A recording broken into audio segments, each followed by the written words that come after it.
ये देखिए, आपने बरसात के मौसम में बिजली चमकते हुए बहुत देखा होगा, लेकिन ये देखिए लगातार लगातार लाइटिंग हो रही है, थंडरिंग हो रही है।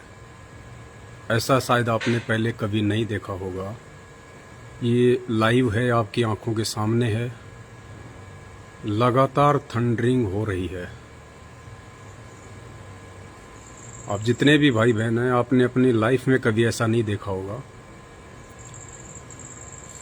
लगातार आकाश में लगातार, अभी मैं जयपुर में आया हुआ हूँ और ये देखो लगातार हो रही है। और जयपुर में रात को भूकंप के 3 झटके भी आए थे, आप सबको पता होगा। जयपुर में आज रात को 3 लगातार भूकंप के झटके भी आए थे। और ये आप आकाशीय बिजली को देखिए, आप बादलों से लगातार, ऐसा आपने कभी नहीं देखा होगा, कभी भी। ये प्रकृति क्या संकेत कर रही है, क्या इशारे कर रही है प्रकृति? ये महाविनाश का दौर चल रहा है। दुनिया प्राकृतिक महाविनाश के दौर से गुजर रही है, इसमें कोई संशय नहीं है। ये संकेत कुछ कम नहीं है। प्रकृति सचेत कर रही है। जाग जाओ भाई और बहनों। ये देखिए, आपने कभी लाइफ में नहीं देखा होगा ऐसा कभी। लगातार थंडरिंग, लगातार आकाशीय बिजली, और कोई आवाज नहीं हो रही है। बिजली की कोई आवाज नहीं है किसी भी प्रकार की, लेकिन लगातार लगातार थंडरिंग हो रही है, लगातार। बहुत भयंकर समय आने वाला है। चारों युगों में आज तक किसी ने ऐसा नहीं देखा होगा, नहीं सुना होगा। ऐसा प्राकृतिक उथल पुथल का समय आगामी 3 से 4 वर्षों में आपको देखने को मिलेगा। वैसे तो हर साल ही बेहद खतरनाक है, क्योंकि इंसान ने प्रकृति का मजाक बना के रख दिया है। भक्ति और भगवान का मजाक बना के रख दिया इंसान ने। जानते सब हैं कि परमात्मा एक है, परमेश्वर एक है, लेकिन सांप को भी भगवान बना दिया, पेड़ को भी भगवान बना दिया, पत्तों को भी भगवान बना दिया, पौधों को भी भगवान बना दिया, जानवरों को भी भगवान बना दिया, मिट्टी और पत्थर को भी भगवान बना दिया। ये प्रकृति, ये दुनिया, ये सृष्टि, ये किसी बिजनेसमैन के हिसाब से नहीं चलती है, ये किसी राजनीति के हिसाब से नहीं चलती है। इस प्रकृति का आधार है भक्ति। ये सृष्टि पाप और पुण्य के आधार पे चलती है, पाप और पुण्य। सिर्फ 2 ही स्तंभ हैं इस प्रकृति के, सृष्टि के, जीवन के, पाप और पुण्य। और इस पृथ्वी पे अब इतना पाप चढ़ चुका है, इतना भार हो चुका है इस पृथ्वी पे इंसानों के पाप कर्मों का, अब इससे सहन नहीं हो पा रहा है। और यदि कोई बचा सकता है इस पृथ्वी को, यदि इस दुनिया को कोई बचा सकता है आने वाले समय में, केवल एक ही शक्ति है, एक ही, और वो शक्ति है कल्कि। जी हाँ, कल्कि, कलयुग का अवतार। और जितने भी यूट्यूबर से आप उनकी वीडियो देखेंगे यूट्यूब पे, तो सब यही कह रहे हैं कि कल्कि आ चुका है, कल्कि आ चुका है। जितने भी भविष्य वक्ता हैं वो सब यही कहेंगे कल्कि आ चुका है, कल्कि आ चुका है। आप देख रहे हैं लगातार थंडरिंग हो रही है, लगातार। ऐसा कभी नहीं हुआ, कभी भी। रात को ही जयपुर में 3 भूकंप के झटके, और अब ये लगातार थंडरिंग हो रही है, आकाशीय बिजली लगातार। ऐसा आपको कभी देखने को नहीं मिला होगा लाइफ में, कभी भी। ये आतिशबाजियां क्या संकेत कर रही हैं भाई और बहनों? जागो, पहचानो परमात्मा को। अपनी भक्ति का जो कनेक्शन है उसको ठीक करो। पत्थर पूजने से बचाव नहीं होगा, पीपल पूजने से बचाव नहीं होगा, व्रत रखने से बचाव नहीं होगा, कावड़ यात्रा करने से बचाव नहीं होगा, पैदल यात्राएं करने से बचाव नहीं होगा, अकेले माँ बाप को भगवान मान के पूजने से बचाव नहीं होगा। बहुत उत्पात मचा दिया है इंसान ने, बहुत ज़्यादा, हद से ज़्यादा, हद पार कर रखी है।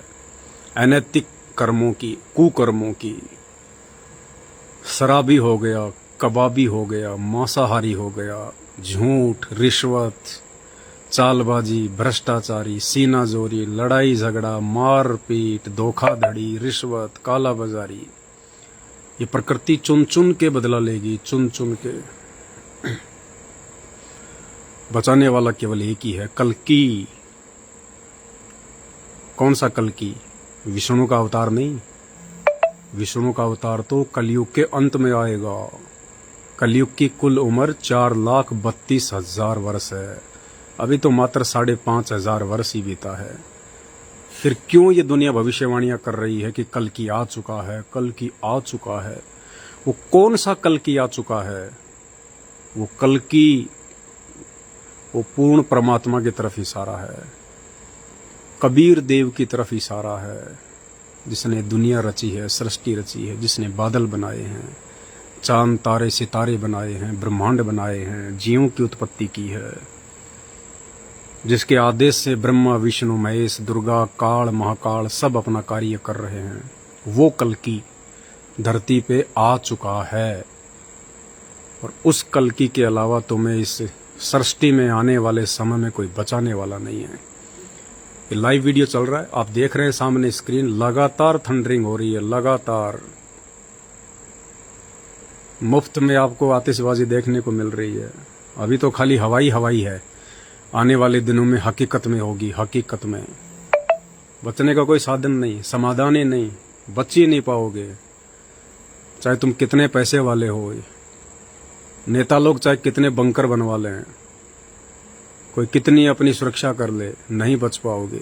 जो तुमने गदफैली मचाई है, जो आपने कुकर्म किए हैं, जो आपने उल्टी भक्ति और साधना की है, प्रकृति चुन चुन के बदला लेगी। ये अपना हिसाब बराबर रखती है, बैलेंस बराबर रखती है।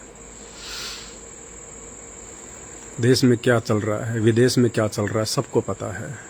उत्तराखंड, हिमाचल, गुजरात, दिल्ली, पंजाब, किसान आत्महत्या कर रहे हैं, हार्ट अटैक हो रहा है बेचारों को, फसल बर्बाद हो गई। अब तो एक छोटे से बांध का पानी छोड़ा गया है, छोटा सा बांध जिसका पानी छोड़ दिया गया तो दिल्ली डूब रही है, पंजाब डूब रहा है। अरे भैया, जिस दिन भाखड़ा नांगल बांध टूट गया उस दिन क्या होगा? पूरे हिंदुस्तान में कमर तक पानी, पूरे हिंदुस्तान में कमर तक पानी, जिस दिन भाखड़ा नांगल बांध टूट गया।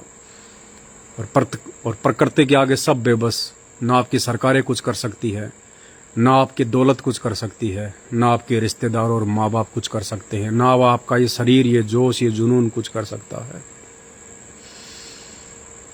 सिर्फ कल्कि बचाएगा, कल्कि।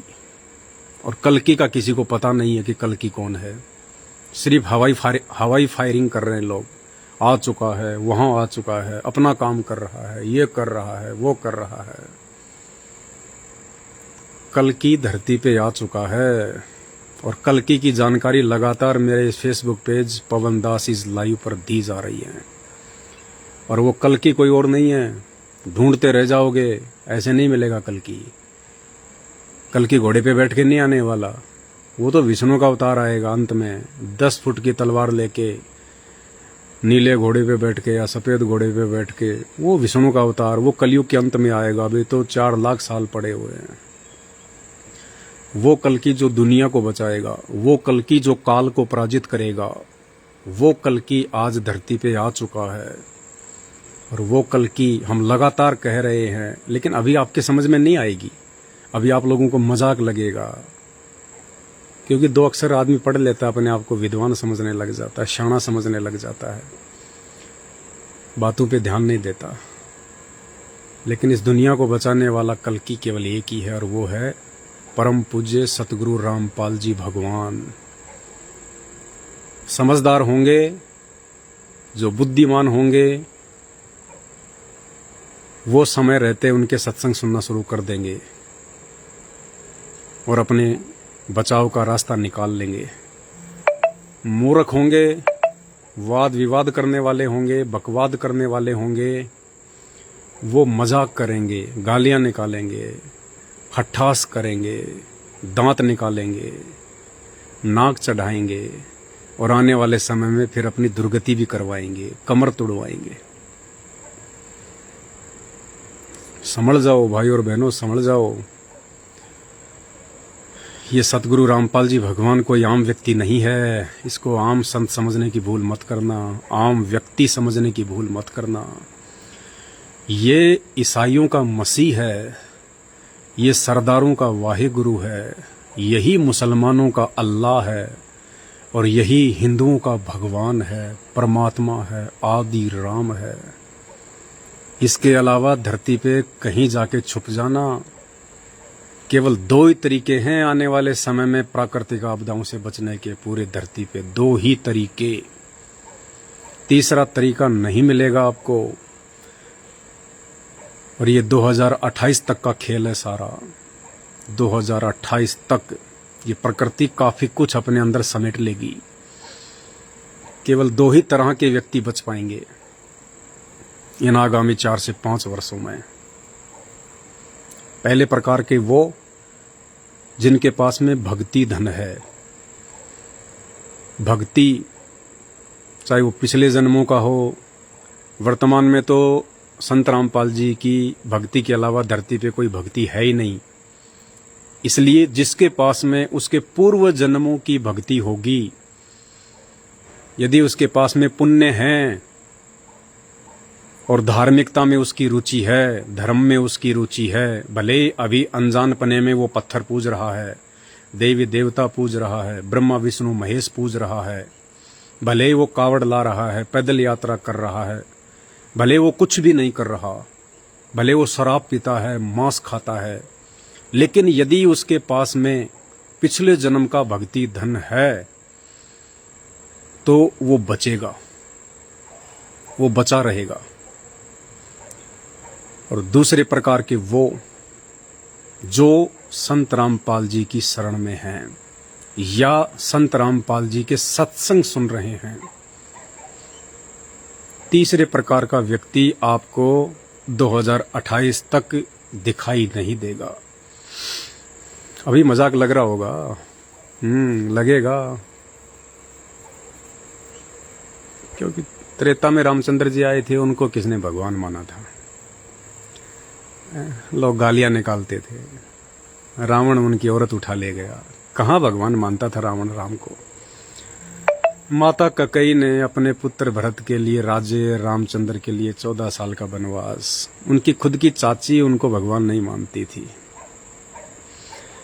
लक्ष्मण बोला, भैया मैं तो तुम्हारे साथ चलूंगा, क्या पता तुम्हें कोई मार दे, कोई जंगली जानवर खा जाए, कोई राक्षस खा जाए, तुम्हारे साथ चलूंगा तुम्हारी सुरक्षा के लिए। तो लक्ष्मण भी कहाँ उन्हें भगवान मानता था, कहाँ उन्हें राम मानता था। राम को कौन खा जाएगा भाई? नगर निवासी वो भी उन्हें भगवान नहीं मानते थे, एक खाली एक राजा का बेटा मानते थे। और उस समय कोई कह देता कि ये भगवान है, विष्णु का अवतार है, तो लोग पता नहीं क्या क्या बोलते उसको उल्टा सीधा, तू मूर्ख है, तेरी बुद्धि खराब हो गई है। और आज उसी की पत्थर की मूर्तियां बना के पूज रहे हैं लोग, उसके मंदिर बना बना के पूज रहे हैं लोग, उसके नाम पे पता नहीं क्या भंडारे वंडारे करते रहते हैं लोग। तो भैया जब कोई महापुरुष होता है, जिस समय वो धरती पे होता है, जिस समय वो लोगों को लाभ दे सकता है, फायदा दे सकता है, उस समय उसे कोई नहीं मानता। उस समय उसको गालियां मिलती हैं, उसको तिरस्कार मिलता है, उसको अपमानित किया जाता है, जैसा कि रामचंद्र जी को किया गया। बेचारे ने पूरे जीवन में कभी चैन की सांस नहीं ली, ठंडा पानी नहीं पिया। राज करने के योग्य हुआ तो माता ने वनवास करवा दिया। जंगल में भी बेचारे को रावण ने ठीक से नहीं रहने दिया, सीता उठा ले गया। वापस आए सीता को लेके तो एक धोबी ने यानी प्रजा ने ढंग से नहीं जीने दिया, फिर सीता को जंगल में निकलवा दिया। कुछ समय बाद में रामचंद्र जी अपने ही पुत्रों के साथ में लड़ाई लड़ रहे हैं, पराजित भी हो जाते हैं, फिर शर्म के मारे सरयू नदी में छलांग लगा देते हैं। चैन की सांस नहीं ली। उस समय किसी ने नहीं माना उनको कि ये विष्णु के अवतार हैं, ये कोई फायदा दे सकते हैं थोड़ा बहुत। आज उनको महापुरुष मान रहे हैं, आज उनको भगवान मान रहे हैं, आज उनको परमात्मा मान रहे हैं। यही तो मूर्खता है ना। अब डॉक्टर के मरने के बाद में चाहे उसकी सोने की मूर्ति बना दो, वो भाई आपका पेट का दर्द ठीक नहीं कर सकता। कितनी कोशिश कर लेना, कितना चिल्ला लेना, क्योंकि वो बेजुबान मूर्ति है, वो ना सुन सकती, ना देख सकती, ना बोल सकती। तो तो भाई जिस समय रामचंद्र जी थे उस समय तो किसी ने भगवान माना नहीं, हमेशा उनके साथ में लड़ाई झगड़े करते रहे, और आज जाने के बाद उनको भगवान मान के पूज रहे हैं। क्या मिलेगा? कुछ नहीं मिलेगा। और इसी का नतीजा है धरती पे पाप बढ़ गया। रामचंद्र जी का तो कोई मंत्र भी नहीं है,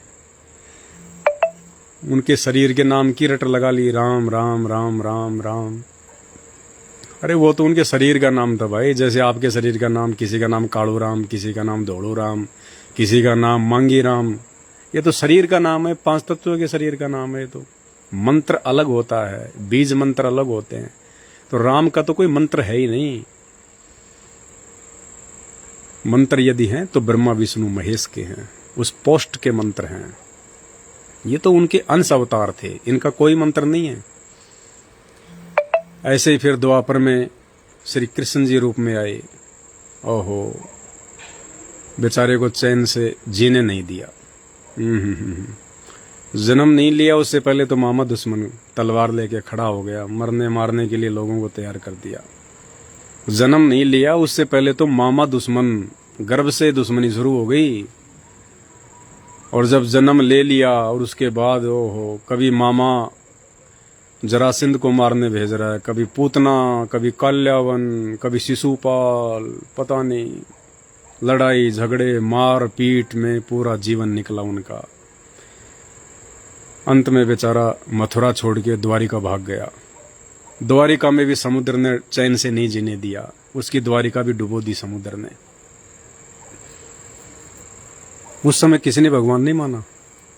पूतना भगवान मानती तो जहरीला दूध पिलाने के लिए जाती क्या? उसकी औकात थी क्या कि वो भगवान को मार देगी जहरीला दूध पिला के?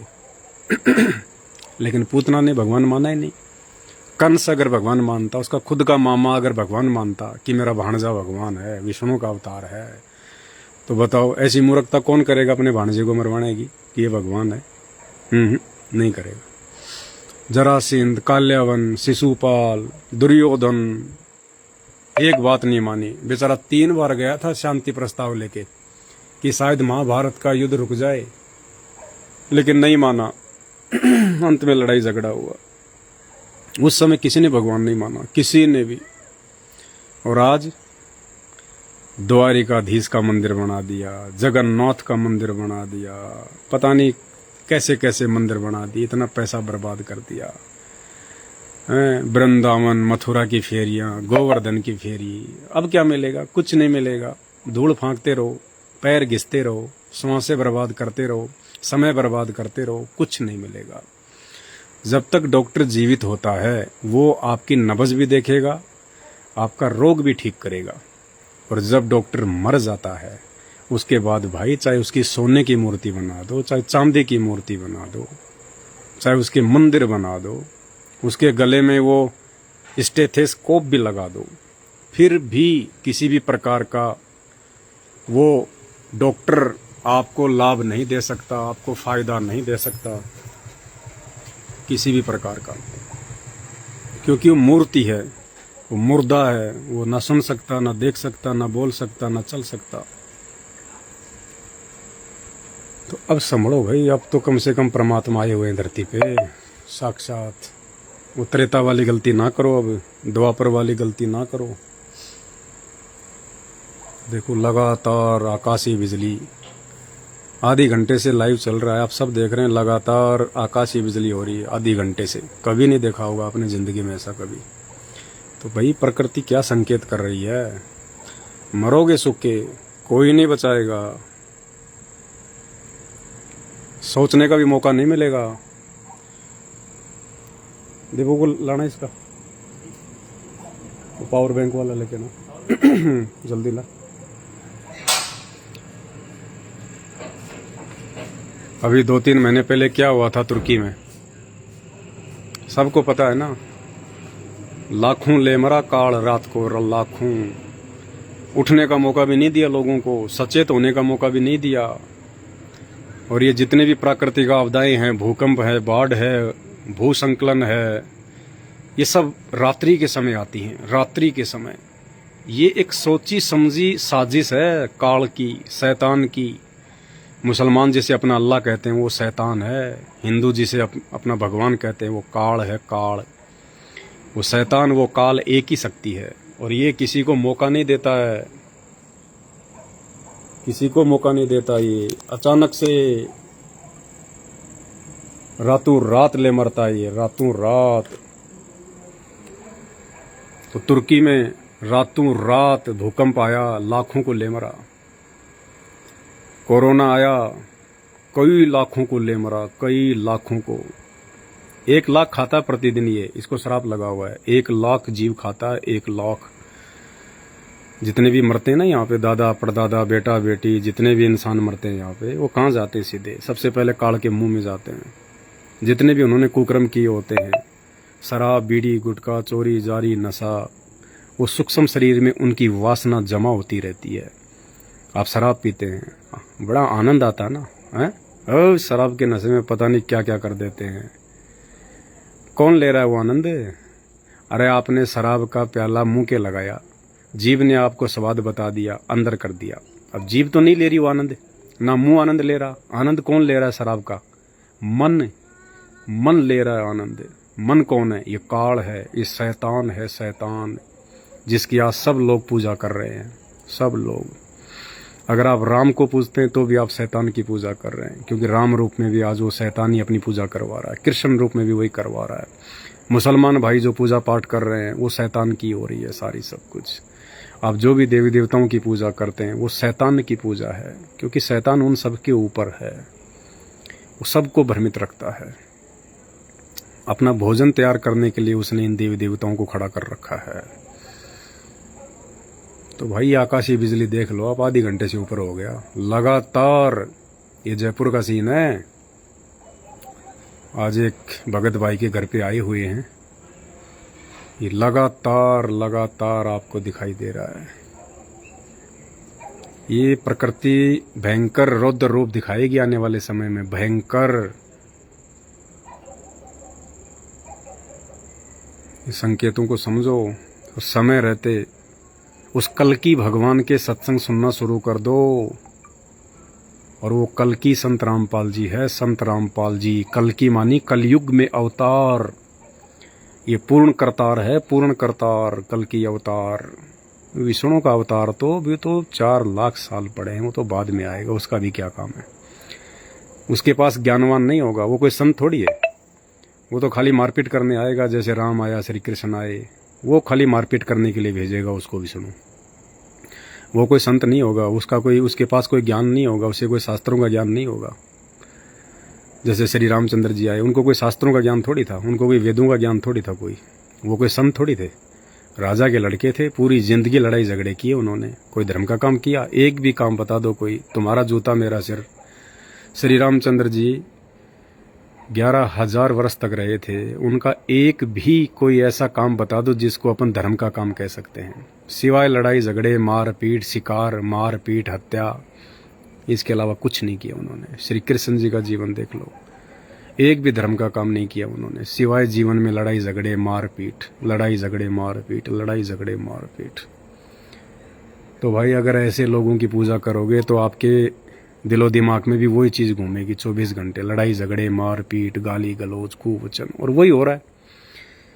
आज किसी को भी देख लो, थोड़ी सी बात सहन नहीं होती। अब मैं इतनी अच्छी बात बता रहा हूँ आपको, आपको जीवन बचाने की बात बता रहा हूँ, आपको भगवान की जानकारी दे रहा हूँ, जिस भगवान को पाने के लिए हमारे ऋषि मुनियों ने अपने शरीर गाड़ दिए, जिस भगवान को पाने के लिए लोग गुफाओं में जाते थे, जिस भगवान को पाने के लिए लोग जंगलों में तपस्या करते थे, आज मैं तुम्हें उस भगवान की जानकारी दे रहा हूँ कि आज वो भगवान धरती पे संत रामपाल जी के रूप में आए हुए हैं।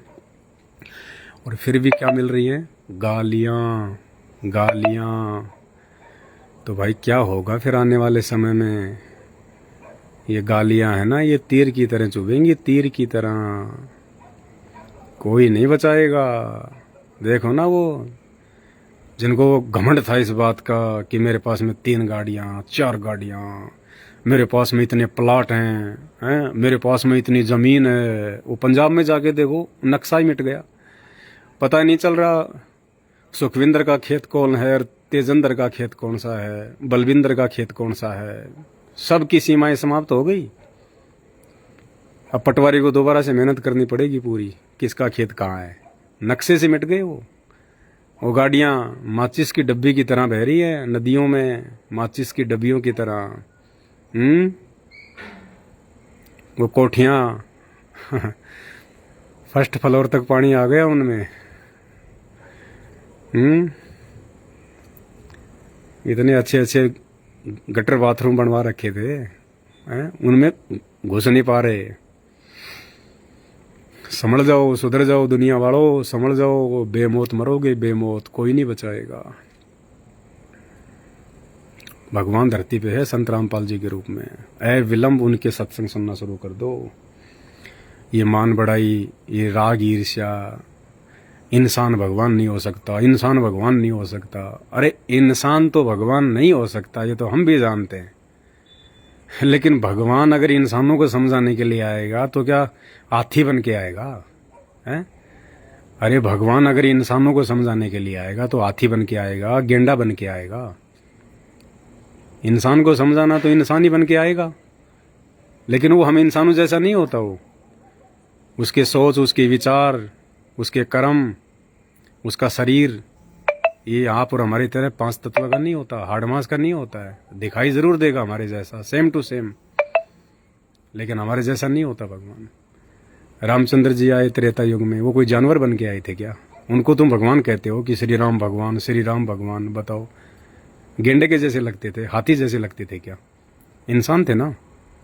तो फिर श्री कृष्ण जी आए, वो भी तो इंसानों जैसे ही थे। जब वो भगवान हो सकते हैं तो आज संत रामपाल जी को भगवान बन के आने में क्या दिक्कत है? और वो तो हैं भगवान, वो तो बने बनाए भगवान है, वो तो आदि अनादि भगवान है। बाइबल उत्पत्ति ग्रंथ स्पष्ट लिखा हुआ है कि उस परमेश्वर ने इंसानों को अपने जैसा बनाया। हर तो फिर भगवान कैसा हुआ? कुरान शरीफ, कुरान मजीद में साफ साफ लिखा हुआ है, अल्लाह ने नर नारी करके अपने जैसा बनाया। तो भगवान कैसा हुआ? फिर भी लोगों की आंखें बंद पड़ी हैं। समझ जाओ भाई और बहनों, समझ जाओ। ये 2023 चल रही है, 24, 25, 26, 27, 28। 28 के बाद तो युग परिवर्तन ही हो जाएगा। 28 के बाद तो युग परिवर्तन होना शुरू हो जाएगा। कलयुग में सतयुग शुरू हो जाएगा, कलयुग में सतयुग। लेकिन भाई बड़े दुख की बात है, आप लोग सतयुग का मुंह देख पाओगे? नहीं देख पाओगे, क्योंकि सतयुग में तो नेक आत्माएं रहेंगी, सच्ची आत्मा रहेंगी, जिनके पास में भक्ति धन होगा, जिनके अच्छे कर्म होंगे, जो शराब, बीड़ी, मांस, गुटखा, चोरी, जारी, व्यभिचार, छल, कपट, इन सब से दूर होगा। वो व्यक्ति 2028 के बाद सतयुग का चेहरा देख पाएगा, सतयुग का दरवाज़ा देख पाएगा। ये बात बात पे झगड़ा करने वाले हैं, मुंह में गुटखा, जुबान पे गाली हैं, और फिर पता नहीं क्या क्या अपने आप को बोलते रहते हैं, हम ये हैं, हम वो हैं, हम फलाने हैं, हम ढिमका हैं। तो भाई प्रकृति ये चीज़ें नहीं जानती, प्रकृति नहीं देखती। तू हिंदू है, तू मुसलमान है, तू सिख है, तू ईसाई है, तू राम का पुजारी है, तू कृष्ण का पुजारी है, तेरा बाप दादा ठेकेदार है, सरपंच है, प्रधान है, मंत्री है, प्रधानमंत्री है, तेरे पास इतनी दौलत है, तू इतनी जमींदार, तू इतना बड़ा जमींदार है। ये प्रकृति नहीं देखती ये चीज़ें। प्रकृति कुछ नहीं देखती है। प्रकृति देखती है आपके कर्म, आपकी भक्ति। कबीरा सब जग निर्धना और धनवंता ना कोई, धनवंता सोई जानिए जिसके पास भक्ति धन होए। सबसे बड़ा धनवान वो है जिसके पास में भक्ति है। भक्ति, और भक्ति भाई बिना भगवान के नहीं बन सकती। और भगवान की तुम लोगों को पहचान नहीं है। तुम तो सांप को भी भगवान बना लेते हो, शिवरात्रि आती है तब। पीपल के पेड़ को भगवान बना लेते हो, जाटी को भगवान बना लेते हो। रास्ते में किसी ने काले पत्थर को लाल रंग से रंग रखा हो, तुम उसको भगवान बना लेते हो। तुम्हें भगवान की परख ही नहीं है, तुम्हें पता ही नहीं है भगवान होता क्या है, भगवान की क्या परिभाषा है। तुम तो देखा देखी में चलते हो बस। वो झंडा लेके चल दिया, मैं भी चल दिया, हाँ जी। वो कावड़ ला रहा है, मैं भी लाऊंगा, बस देखा देखी, कुछ नहीं। और रास्ते में दारू के ठेके, सबसे ज़्यादा दारू ये सावन के महीने में बिकेगी। अब देखना, सबसे ज़्यादा शराब सावन के महीने में बिकेगी, और सबसे ज़्यादा शराब कौन पियेंगे? कावड़िए। आए दिन देखो यूट्यूब पे, सोशल मीडिया पे वीडियो आते रहते हैं, दारू के ठेकों पे भगवा पहन पहन के, लाल कपड़े पहन पहन के, हैं, और दारू की बोतलें खोलते हैं वहाँ पे। डूब मरो नालायको, क्यों अपना जीवन बर्बाद कर रहे हो? क्यों भगवान के नाम पे धब्बा लगा रहे हो? शंकर भगवान इन पाखंडों से प्रसन्न नहीं है। शंकर भगवान ने कभी नहीं कहा कि तुम कावड़ लेके आओ, तुम गंगा जी का जल लेके आओ। शंकर भगवान के लोक से गंगा जी आ रही है। शंकर भगवान के लोक से ये गंगा जी आ रही है। वो तुम्हारे 1 kilo 2 kilo 1 quintal Ganga ji के जल का प्यासा नहीं है। अरे उसके लोक में तो जटा कुंडली डैम है, बहुत बड़ा डैम है जटा कुंडली, ये पूरी पृथ्वी से भी बड़ा। वो गंगा के पानी से भरा हुआ है।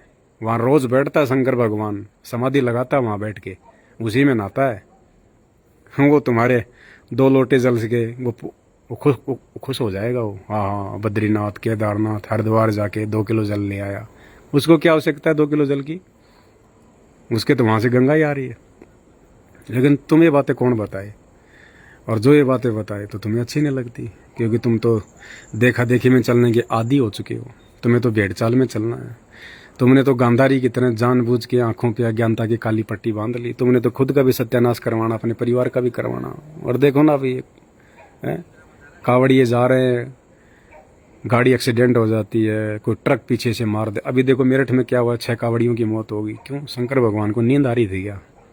किस लिए जा रहा था वो कावड़िया? कावड़ लेने जा रहा था ना। तो कावड़ लाने का आदेश अगर शंकर भगवान का होता तो क्या भगवान अपने भक्तों पे इतनी भी दया दृष्टि नहीं करते? क्या भगवान को इस बात का पता नहीं था कि मेरे भगत की मौत होने वाली है, मेरा भगत मरने वाला है? नहीं बचाया ना, नहीं बचाएगा वही वो, क्योंकि वो उसके विधान में नहीं है, उसके संविधान में नहीं है। वो ऐसे लोगों की रक्षा नहीं करता जो लोग देखा देखी में चलते हैं, जो लोग शास्त्रों के विरुद्ध भक्ति करते हैं, शास्त्रों के विरुद्ध जो लोग साधना करते हैं, जिनकी भक्ति का कोई आधार ही नहीं है। आज कावड़ ले रहा है, कल को मेहंदीपुर के बालाजी के चला जाएगा, फिर बाबा श्याम जी के चला जाएगा, फिर और कोई कह देगा वो चलेंगे उस बाबा के। चल भाई, 50 कसम बना रखे हैं, 50 कसम। अरे भैया, आत्मा एक है, उसका परमात्मा भी एक ही है। एक आत्मा के अगर 50 कसम बनाओगे वो लाभ नहीं देगा, वो सहारा नहीं देगा। एक औरत यदि 2 कसम बना ले तो वो औरत भी इज्जत से जो है वो चली जाती है, उसकी कोई इज्जत नहीं करता, उसको वैश्या कहते हैं, उसको व्यभिचारिणी। और आत्मा के हमने 50 पति बना दिए। बताओ, सोमवार को वो पूज लिया, मंगलवार को दूसरा पूज लिया, बुधवार को तीसरा पूज लिया, बृहस्पतिवार को चौथा पूज लिया, शुक्रवार को 5वां पूज लिया, शनिवार को 6वां पूज लिया, रविवार को भैरू जी पूज लिए, शनि महाराज पूज लिए, पता ही नहीं कितने बना रखे हैं। तो बताओ, दुर्गति होगी, और दुर्गति हो रही है दुनिया की। किसी को मानसिक शांति नहीं है इस मानव योनि में। यह सर्वश्रेष्ठ योनि है, मानव योनि, इंसान योनि सर्वश्रेष्ठ, 84 लाख योनियों से भिन्न है। और ये मानव योनि प्राप्त करके भी आज इंसान सेटिस्फाई नहीं है, संतुष्टि नहीं है, उसको आत्मिक संतुष्टि नहीं है। तो आगे क्या होगा भाई तुम्हारा? और ये सब क्यों हो रहा है? क्योंकि तुम्हें भगवान की पहचान नहीं है, तुम्हें परमात्मा की पहचान नहीं है, तुम्हें उस अविनाशी परमेश्वर का पता नहीं है। जो अविनाशी परमेश्वर, जिसकी भक्ति करने से सर्व सुख मिलते हैं, आत्मा गदगद हो जाती है, आनंदित हो जाती है। वो अपने भगत के ऊपर फूल जितना भी कष्ट नहीं आने देता, अकाल मौत को टाल देता है वो परमेश्वर। ऐसा कोई रोग अपने भगत को नहीं लगने देगा जो उसका जीवन नाश कर दे। और आज देखो, हॉस्पिटल भरे पड़े हैं, हॉस्पिटल वेटिंग में लोग चलते हैं, वेटिंग में। क्यों? वो तो भक्ति कर रहे हैं ना। अरे ऐसा हिंदुस्तान में कौन व्यक्ति है जो भक्ति नहीं करता? कोई न कोई किसी न किसी की जरूर भक्ति करता है, फिर भी हॉस्पिटल भरे पड़े हैं। आए दिन कितने मर रहे हैं। क्यों भाई? वो भगवान इतने कमजोर हैं क्या? हैं? या वो नींद में सो रहे हैं? तो क्या काम किया ऐसे भगवान भाई? सोचो समझो भाई और बहनों, सोचो समझो। आप लोगों ने देखा देखी में भगवान पकड़ रखे हैं, देखा देखी में। हमारे बाप दादा भक्ति करते आ रहे हैं, हमने भी वही करनी शुरू कर दी। हमने कभी शास्त्र उठा के देखे? कभी गीता जी उठा के देखी? कभी वेद उठा के देखे? कभी ये पुराण उठा के देखे? ये भक्ति का आधार है। हम बच्चे को स्कूल में भेजते हैं, और बच्चा स्कूल में जाके अपनी पुस्तकें उठा के ना देखे, वो पास होगा क्या? जिंदगी में पास नहीं हो सकता। इसी प्रकार मनुष्य के लिए क्या भक्ति है, भगवान कौन है, किस भक्ति से सुख होगा, उसकी जानकारी हमारी पुस्तकों में मिलेगी। कौन सी पुस्तकों में? धार्मिक पुस्तकों में। कौन सी धार्मिक पुस्तकों में? चारों वेद, पवित्र गीता जी और 18 पुराण। ये हमारे धार्मिक सिलेबस हैं। इनको उठा के कोई देखता नहीं है तो क्या होगा? यही होगा भाई, अकाल। अभी तो देखना आगे आने वाले समय में क्या होगा। अभी तो नानी याद आएगी, नानी याद। अभी तो सूक्ष्म रूप से शुरुआत है और शुरुआत में ही इतने ज़्यादा परेशान हो गए लोग, बिलखना शुरू हो गए। देख लो पंजाब में क्या हाल हो रहा है, हिमाचल में क्या हाल हो रहा है, गुजरात में 14 इंच बारिश हुई है अभी 2 दिन पहले, 14 इंच बारिश। जमुना जी का 78 साल में लोग कह रहे हैं पहली बार देखा इतना पानी, वृंदावन में, मथुरा में, दिल्ली में है। अब आप लोग तो दूर बैठे हुए हैं भाई, आप लोगों को क्या पता वहाँ जो लोग अस्त व्यस्त हैं, जिनके काम धंधे ठप हो रहे हैं, जो बेचारे झुग्गी झोपड़ी में रहते थे, जो बेचारे फुटपाथ पे सोया करते थे, रोड पे जो बेचारे थड़ी लगाते थे, जिनके छोटे मोटे चाय के, गुटके, बीड़ी पानी के जिनके खोखे लगे हुए थे, जो बेचारा जूतियाँ गाठा करता था, पुलिस किया करता था रोड पे बैठ के। क्या हाल है उन लोगों का? तुम तो खा पी के सो रहे हो, तुम्हें क्या पता कि दुनिया का क्या हाल हो रहा है। कहते हैं आप मरे जग पर लय होई। जब इंसान खुद मर जाता है ना तो उसके लिए पूरी दुनिया मर जाती है। तो कहते हैं जब इंसान खुद आराम से रह रहा होता है ना तो उसको लगता है पूरी दुनिया ऐसे ही चल रही है। नहीं, ये सूक्ष्म शुरुआत है फिलहाल, सूक्ष्म शुरुआत। और सूक्ष्म शुरुआत में ही इंसान कितना दुखी हो चुका है, कितना परेशान हो चुका है। और आने वाले समय में क्या होगा? भयंकर छठी का दूध, कहते हैं ना छठी का दूध याद आ जाएगा। वो छठी का दूध याद आने वाला है, छठी का दूध। ऐसा समय आएगा, भूखमरी, भयंकर भूखमरी। ये वर्तमान के कल की भगवान संत रामपाल जी ने भविष्यवाणी कर दी है। पवन दास इज लाइव मेरा फेसबुक पेज है, इस पे मैंने वीडियो डाल रखा है, देख लेना जाके। पार्ट टू जाके देख लेना उसका। भयंकर अकाल पड़ेगा, भयंकर अकाल। त्राही त्राही मचेगी, अन्न के दाने दाने के लिए लोग। ये भविष्यवाणियां बहुत पहले हो चुकी हैं और भगवान आके खुद कह दे फिर तो कोई संशय नहीं है। वो पहले वाली भविष्यवाणियां भले झूठी हों, लेकिन वर्तमान में जो संत रामपाल जी भगवान ने, जो कि पूर्ण परमात्मा है, ये वो समर्थ परमेश्वर है जिसने पूरे ब्रह्मांड रचे हैं। आप जो ये आकाश देख रहे हो, चांद तारे सितारे देख रहे हो, सूरज देख रहे हो, धरती देख रहे हो, वैज्ञानिक कहते हैं कि पता नहीं धरती और सूरज से बड़े बड़े, लाखों गुना बड़े बड़े और भी सौर मंडल में पता नहीं ग्रह उपग्रह हैं। इन सबको रचने वाला, इन सबको बनाने वाला, ये 84 लाख योनियां बनाने वाला, इंसानों को बनाने वाला, धरती पे जितने भी पेड़ पौधों की प्रजातियां हैं ये बनाने वाला, सूक्ष्म से सूक्ष्म जीव बनाने वाला, वो पूर्ण परमात्मा संत रामपाल जी हैं, जो आज आप और हमारी तरह एक इंसान रूप में, एक साधु रूप में धरती पे आए हुए हैं। आप और हमें जगाने के लिए, हमें इस गंदे लोक से निकालने के लिए। ये जो पृथ्वी लोक है ना, ये बहुत भयंकर, बहुत गंदा लोक है ये।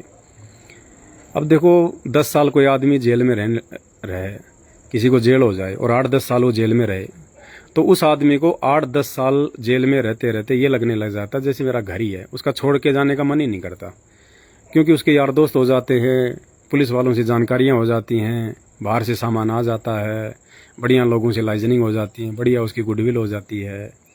और वो ये सोचता बस ये जेल ही दुनिया है। जैसे कुएं का मेंढक नहीं होता, अब कोई समुद्र का मेंढक गलती से कुएं में गिर जाए और उसको कहे कि भाई चल बाहर लेके चलता हूँ तुझे, यहाँ तो कुछ नहीं है, ये तो बहुत छोटी सी जगह है यार, तू कैसे जी रहा है इसमें। और कुएं का मेंढक कह रहे क्यों मूर्ख बना रहा है तू मेरे को पागल समझता है क्या? मेरे दादा परदादा यही कुएं में मर गए, मेरा भी यही जन्म हुआ, और कहीं की दुनिया है। देख ऊपर कुछ है ही नहीं, देखो तू कह रहा ऊपर समुद्र है, देख ऊपर कुछ नहीं, ऊपर तो छोटा सा छेद है। अब नीचे कुएं से ऊपर देखेगा छोटा सा छेद दिखाई देगा। अब वो मेंढक कह रहे मूर्ख आदमी जा, क्या पता तेरे को, और कोई दुनिया नहीं है, कुछ नहीं है, बस यही दुनिया हमारी, यही सब कुछ है। तो भाई और बहनों, संत रामपाल जी भगवान, जिसका लोक है सतलोक, समुद्र की तरह विशाल है, गहरा है, वो भगवान आज हम इंसानों को, जो इस पृथ्वी रूपी इस कुएं में पड़े हुए हैं, हम इंसान रूपी मेंढकों को समझाने के लिए आया है। और कह रहा कि बच्चों चलो मेरे साथ में, सतलोक चलो, सचखंड में चलो मेरे साथ में, वहाँ पे सारे सुख हैं। अरे ये जितनी पृथ्वी है ना, इतने बड़े बड़े तो एक एक आत्मा के वहाँ पे मकान है। इतने ये जितनी पृथ्वी हम देख रहे हैं ना, इस पृथ्वी जितना तो एक एक आत्मा का, एक एक इंसान का वहाँ पे प्लाट है, उसके मकान है। 16 सूर्य जितना उसका प्रकाश है, उसके शरीर का 16 सूर्य जितना प्रकाश। वो है असली जीवन, वो है असली लोक। हम तो कुएं के मेंढक हैं यहाँ के, चाहे शंकराचार्य हों, चाहे 1008 की उपाधि के संत महंतो हैं। फिर ये छोटे मोटे संत महंतों की तो औकात ही क्या है, इनको तो क्या पता है। तो आज वो संत रामपाल जी भगवान, वो कबीर परमात्मा, आप और हमारे जैसे इंसानों को समझाने के लिए आप और हमारे जैसा इंसान बन के आया है। अरे लाखों साल से ये वेद लिखे हुए हैं, हजारों साल से गीता जी लिखी हुई है, कुरान बाइबल लिखी हुई है। आज तक कोई माइका लाल अपने आप को प्रकांड ज्ञाता समझ समझ के लोग मर गए कि हमारे से बड़ा कोई संस्कृत बोलने वाला नहीं, हमारे से ज़्यादा कोई संस्कृत जानने वाला नहीं, हमसे ज़्यादा कोई उर्दू का ज्ञाता नहीं। मर गए, वो भूत बन गए मर मर के, हड्डियाँ गल गई उनकी उन कब्रों में।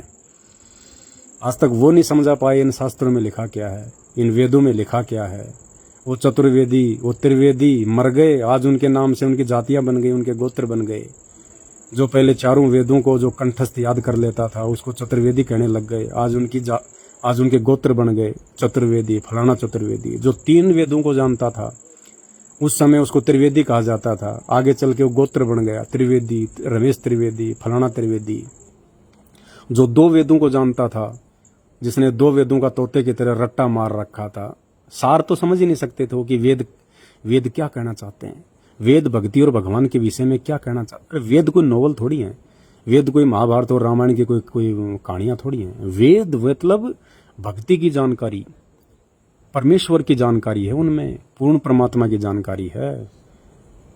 वो जानकारी है जिस जानकारी से हमारे जन्म मरण का रोग सदा सदा के लिए खत्म हो जाए, जिस जानकारी से हम 84 लाख योनियों में ना भटकें। एक परमात्मा कौन है, उस एक परमात्मा की प्राप्ति की भक्ति क्या है और सतलोक जाने का रास्ता क्या है, वो जानकारी है उन वेदों में और गीता जी में।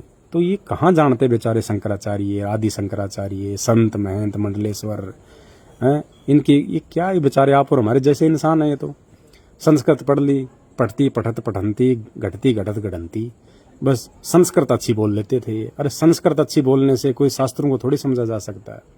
शास्त्रों को तो तत्वदर्शी संत ही समझ सकता है। खुद वो परमात्मा जिसने शास्त्र लिखवाए हैं, जिसने शास्त्रों का ज्ञान दिया है इंसान को, जिसने वेद लिखवाए, वेदों का ज्ञान दिया, वो खुद वो परमात्मा खुद ही तत्वदर्शी संत बन के आता है। गीता जी अध्याय नंबर 15 श्लोक नंबर 104, गीता जी अध्याय 4 श्लोक 34 पढ़ो।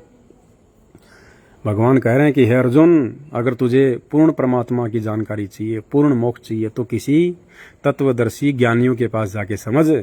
श्री कृष्ण जी कह रहे हैं मेरे बस की बात नहीं है, मेरे पास में नहीं है ये ज्ञान, तत्वदर्शी ज्ञानियों के पास जाके समझ। तो भाई वो तत्वदर्शी ज्ञानी आज, चाहे उसको कल की भगवान कह दो, चाहे संत रामपाल जी कह दो, चाहे तत्वदर्शी कह दो, चाहे मुसलमानों की कुरान के अनुसार उसको बाखबर कह दो, इल्म वाला कह दो, आज वो बाखबर इल्म वाला तत्वदर्शी संत, वो भगवान, वो परमात्मा, वो असली राम, वो जगत का जगन्नाथ, वो तारणहार, हारे का सहारा, वो संत रामपाल जी हैं। संत रामपाल जी, नानक जी ने जिसको बाबा कहा है, बाबा कहलाने का अधिकारी आज धरती पे केवल संत रामपाल जी है। दूसरा कोई पाखंडी अज्ञानी अपने आप को बाबा नहीं कहलवा सकता।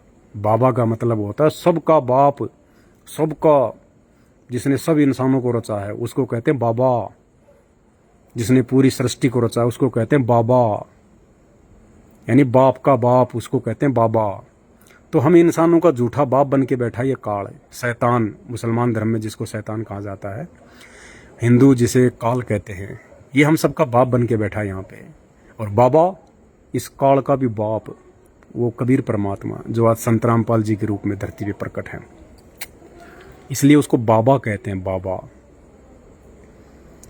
तो भाई उस बाबा की पहचान करो। और बाबा की पहचान ऐसे नहीं होगी कि बाबा तो जेल में बैठा है, बाबा कैसे भगवान हो गया हैं, बाबा जेल में बैठा है, बाबा कैसे भगवान हो गया। अरे तो श्री कृष्ण जी का जन्म कौन सा आकाश मार्ग से हुआ था हैं? या समुद्र से निकल के आए थे वो? उनका भी तो जेल में जन्म हुआ था, फिर वो कैसे भगवान हो गए? उस समय लोग उनका मजाक उड़ाया करते थे। जब कोई कहता था ना कि ये भगवान है, ये शक्ति है, कहते काहे की भगवान शक्ति है, कंस की जेल में पैदा हुआ है, तेरा भी दिमाग खराब हो गया, कहता भगवान है। रामचंद्र जी को जब मंदोदरी ने कहा ना कि भाई तूने गलती कर दी और तू तो साक्षात जो है वो लक्ष्मी को उठा के ले आया, ये विष्णु के अवतार है रामचंद्र जी, तूने अपनी मौत को गले लगा लिया, अभी भी समय है, सीता को वापस लौटा दे, श्री राम से माफी मांग ले।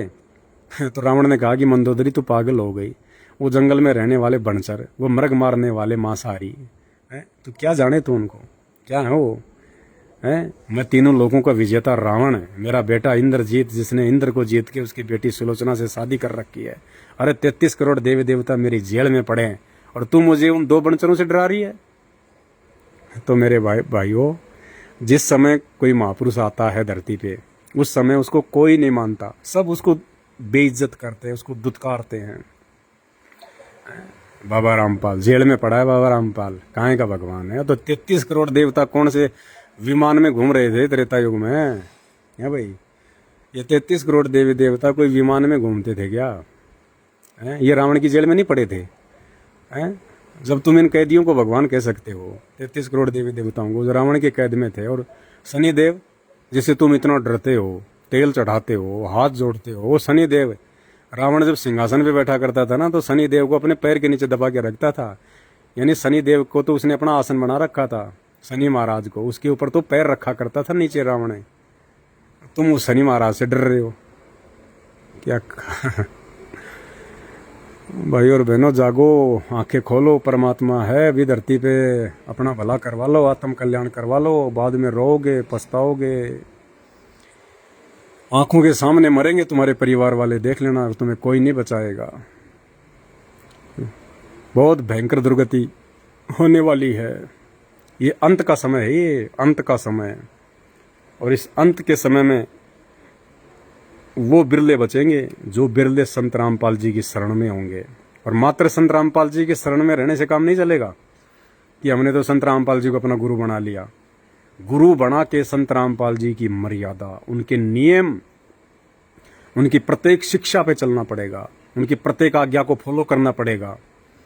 और भाई संत रामपाल जी की आज्ञा में तो आज खुद उनका परिवार नहीं चल रहा, खुद संत रामपाल जी के बेटा बेटी, भाई बंधु, रिश्तेदार, जवाई, खुद ये लोग भक्ति को जो है वो धंधा बना रखा इन लोगों ने।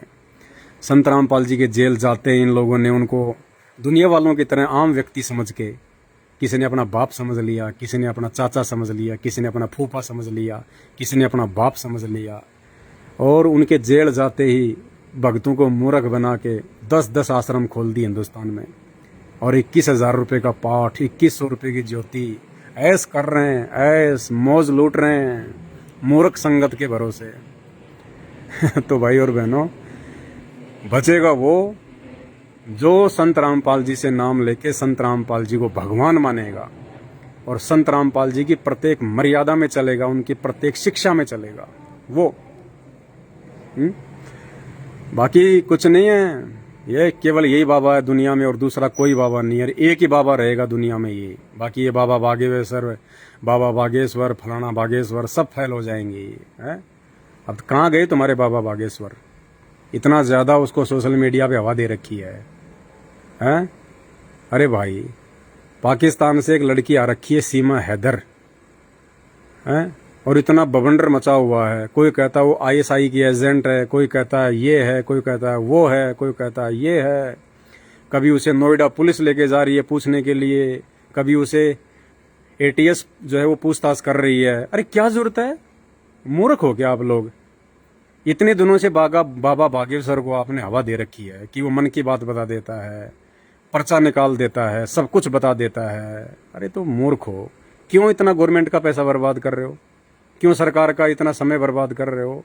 उस सीमा हैदर को पकड़ के बाबा बागेश्वर के सामने ले जाओ, बाबा बागेश्वर उसका पर्चा बना देगा, 2 मिनट में बता देगा ये ISI की एजेंट है या फिर क्या है ये। हैं? तुम्हारे अंदर इतना भी दिमाग नहीं है? इतने वीडियो बना रहे हो, इस पर भी थोड़ा वीडियो बनाओ, सरकार का ध्यान थोड़ा आकर्षित करो, कि बाबा बागेश्वर के पास में सीमा हैदर को क्यों नहीं लेके जाया जा रहा। वो 2 मिनट में बता देगा बाबा बागेश्वर, छुपा ही नहीं सकता, उसके हनुमान जी में इतनी पावर है। 2 मिनट में वो तो डायरेक्ट हनुमान जी से बात करता है ना, उसका पर्चा बना देगा कि ये एजेंट है या क्या है ये, बस बात खत्म। मूर्ख आदमी लग रहे हैं उसके पीछे हैं। और ये बाबा बागेश्वर अभी दिल्ली के नोएडा में बहुत बड़ा इसका समागम था, कहते हैं बहुत बड़ा समागम था, बहुत बड़ी संगत आई। अरे तो भाई, और उसके 2 दिन बाद में पूरी दिल्ली डूब गई। तो वो बाबा बागेश्वर जब 2 दिन पहले नोएडा में आया था तो उस समय वो बता नहीं सकता था, वो दिल्ली का पर्चा नहीं निकाल सकता था। उसने इतने लोगों का उसने पर्चा निकाला था, हैं? क्या ये वो दिल्ली का पर्चा नहीं निकाल सकता था कि दिल्ली में बाढ़ आने वाली है, दिल्ली वालों समझ जाओ, सुरक्षित स्थान पे चले जाओ, अपने जन धन की हानि से बचाओ अपने आप को। वो तो अंतर्यामी था ना, बता देता। ये सब पाखंड है, ये सब ढोंग है, आप लोगों को पता ही नहीं है हकीकत में है क्या ये। क्योंकि आप लोगों को तो थोड़ा सा कोई हटके दिखाई दे जाए उसी पे लट्टू हो जाते हो बस, बाकी लेना एक न देना दो। अरे 24 सिद्धियां होती हैं, तुमने तो केवल 9 सिद्धि सुनी है, 9 सिद्धि और 8 सिद्धियां सुनी है तुमने केवल अभी। 8 सिद्धि 9 निधि के दाता, वो भी जो हनुमान चालीसा पढ़ते हैं खाली उनको पता है कि 8 सिद्धियां होती हैं। अरे संत रामपाल जी के भक्तों के पास में 24 सिद्धियां हैं। 24 सिद्धियां तुम तो नाम भी नहीं जानते उनके। इस काल लोक तक की भक्ति में केवल 8 सिद्धियां हैं, और 8 सिद्धियां भी किसी बड़ी मुश्किल से एक आध को मिलती हैं, जैसे हनुमान जी के पास में थी। अब हनुमान जी की कोई भक्ति करेगा तो हनुमान जी उसको एक आधी सिद्धि दे देता है, एक आधी। हालांकि हनुमान जी धरती पे नहीं है वर्तमान में, हनुमान जी का कोई वो नहीं है, हनुमान जी की जगह वो काल बैठा हुआ है, हनुमान जी की पूजा वो काल खा रहा है। हनुमान जी को तो परमात्मा मिल गए थे त्रेता युग में। रामचंद्र जी ने जब उनको निकाल दिया था हनुमान जी को, माता सीता ने जब उनकी बेइज्जती कर दी थी, जब वो मोतियों की माला को चबा चबा के देख रहे थे कि भाई इसमें राम है कि नहीं है, तो सीता ने कहा कि तू रहा बंदर का बंदर, तेरे को तो जंगल में रहना चाहिए, इतनी कीमती माला तूने तोड़ दी। तब हनुमान जी नाराज हो गए थे सीता से, और उसी समय वो अयोध्या छोड़ के वो चले गए थे। उसके बाद उसको त्रेता युग में यही पूर्ण परमात्मा संत रामपाल जी, जो कि मुनिंदर ऋषि के नाम से आए हुए थे, इन्होंने उनको नाम दे दिया था, उनको सतलोक दिखा दिया था अपना। और वर्तमान में हनुमान जी का मानव जन्म होगा आप और हमारे जैसे, और वो संत रामपाल जी की भक्ति करेगा। और वर्तमान में ये दुनिया जिस हनुमान की पूजा कर रही है वो काल है भाई, हनुमान नहीं है, वो काल है, शैतान। इसलिए तो मर रहे हैं लोग, उनकी पूजा भी कर रहे हैं, मर रहे हैं, अकाल मौत आ रही हैं, बीमारियां हो रही हैं, कुछ फायदा नहीं। तो होता क्या है कि काल तक की जो आदमी भक्ति करता है ना, उसको 1-2 सिद्धि वो दे देता है। तो ये बाबा बागेश्वर के पास में जो सिद्धि है वो एक सिद्धि है, एक सिद्धि मनवृत्ति बतावे, यानी आदमी की मन की बात को वो बता देता है कि आदमी क्या सोच रहा है, उसको कहते हैं मनवृत्ति। एक सिद्धि मनवृत्ति बतावे। ये तो कोई छोटी सी चीज़ है, तो इससे क्या होगा, ये तो खुद बहुत बड़े नुकसान में जा रहा है। इसने जो भक्ति कमाई करी कोई पिछले जन्म में या वर्तमान में, उसके बलबूते पे इसको ये सिद्धि मिल गई, इसने तपस्या की होगी। अब इस सिद्धि से क्या होगा, यह अपनी कमाई को खर्च कर रहा है, ये किसी के बाप का नाम बता रहा है, किसी के बेटे का नाम बता रहा है, किसी का क्या बता रहा है, मतलब लोगों की मन की बात बता के ये अपना अकाउंट जो है खाली कर रहा है। ये अपनी जो सिद्धियां हैं ये उनको जो है बर्बाद कर रहा है। जैसे मेरे मोबाइल के पेटीएम में 1000 रुपये हैं, अब मैं किसी को 100 रुपये दे दूं, किसी को 200 रुपये दे दूं, किसी को 400 रुपये दे दूं, तो मेरा अकाउंट तो खाली हो रहा है ना। तो इसी प्रकार ये सिद्धि है, इसके पास में भक्ति है थोड़ी बहुत, और ये लोगों को ये बातें बता बता के और ये अपना अकाउंट खाली कर रहा है। ये खुद अंत में क्या होगा देखना, भयंकर दुर्गति होगी, भयंकर दुर्गति। ऐसे लोगों की ऐसे ही होता है। ये जितने भी आसाम बंगाल के जादूगर हैं, वशीकरण वाले, जंत्र मंत्र वाले, झाड़ फूंक करने वाले, आप इनका अंतिम समय देखा करो। आम व्यक्ति से भयंकर बेमौत मरते हैं, ये दुर्गति से मरते हैं ये लोग। तो ये बाबा बागेश्वर है, जितने भी संत महात्मा हैं, ये जो लोगों को आशीर्वाद दे रहे हैं, क्योंकि आशीर्वाद देने के अधिकारी नहीं है ये लोग, बाबा कहलाने के अधिकारी नहीं है ये लोग, संत पदवी पे रहने के अधिकारी नहीं है। ये सब जीव हैं, आप और हमारे जैसे इंसान है ये। इनको तो खुद परमात्मा की पहचान करके उसकी भक्ति करनी चाहिए अपने आत्म कल्याण के लिए। ये खुद भी 84 लाख योनियों में, इनके भगत भी 84 लाख योनियों में रहेंगे, सबकी दुर्गति होगी यहीं पे। तो भाई सुगति अगर चाहिए तो केवल संत रामपाल जी की भक्ति करनी पड़ेगी, और दुनिया में दूसरा कोई रास्ता नहीं है। बाकी आप लोगों की अपनी मर्जी है भाई। हमें पता है कि हमारी बात को कोई नहीं मानेगा इस समय, पता है, क्योंकि काल का प्रभाव इतना ज़बरदस्त है दुनिया के ऊपर। सच्ची बात लोगों को सुहाती नहीं है। सच्ची बात बताने वाला तो आज के समय में दुश्मन होता है। दुश्मन कोई सही सलाह दे दे ना तो वो उसको दुश्मन समझता अपना। और कोई कहते चल रहे यार, अरे चल आज पार्टी करते हैं, चल चल आज मेरे साले की शादी है, चल आज तो छिप के पियेंगे, ओ 2 कोर लेगा साथ में, अरे चल चल बड़े दिनों के बाद में, ये है मेरा पक्का यार। और कोई ये कहते रहे यार भाई साहब अपने बाल बच्चों का थोड़ा ध्यान रखो, उनके लिए कमाओ, क्या शराब वराब पीते हो यार, ये 200 रुपये की दारू पी जाओगे, 200 रुपये के घर में बच्चों के लिए मिठाई ले जाओ, फल फ्रूट ले जाओ यार, बच्चे भी खुश रहते, उनका स्वास्थ्य बनेगा। शराब पिएगा तेरा स्वास्थ्य बिगड़ेगा। अरे चल चल, तेरे को किसने कहा था सलाह देने के लिए, फोकट में सलाह दे रहा है, निकले यहाँ से। तो भाई सच्ची बात बताने वाले की कोई तवज्जो नहीं है। अरे हमारी तो छोड़ो भाई, जब खुद भगवान धरती पे आके लोगों को आत्म कल्याण का रास्ता दिखा रहा है, 84 लाख योनियों में गधा कुत्ता बनने से रोकने का रास्ता दिखा रहा है संत रामपाल जी, लोग उनको नहीं मान रहे हैं, उनको पता नहीं क्या क्या गालियां देते हैं, कैसे कैसे बोलते हैं।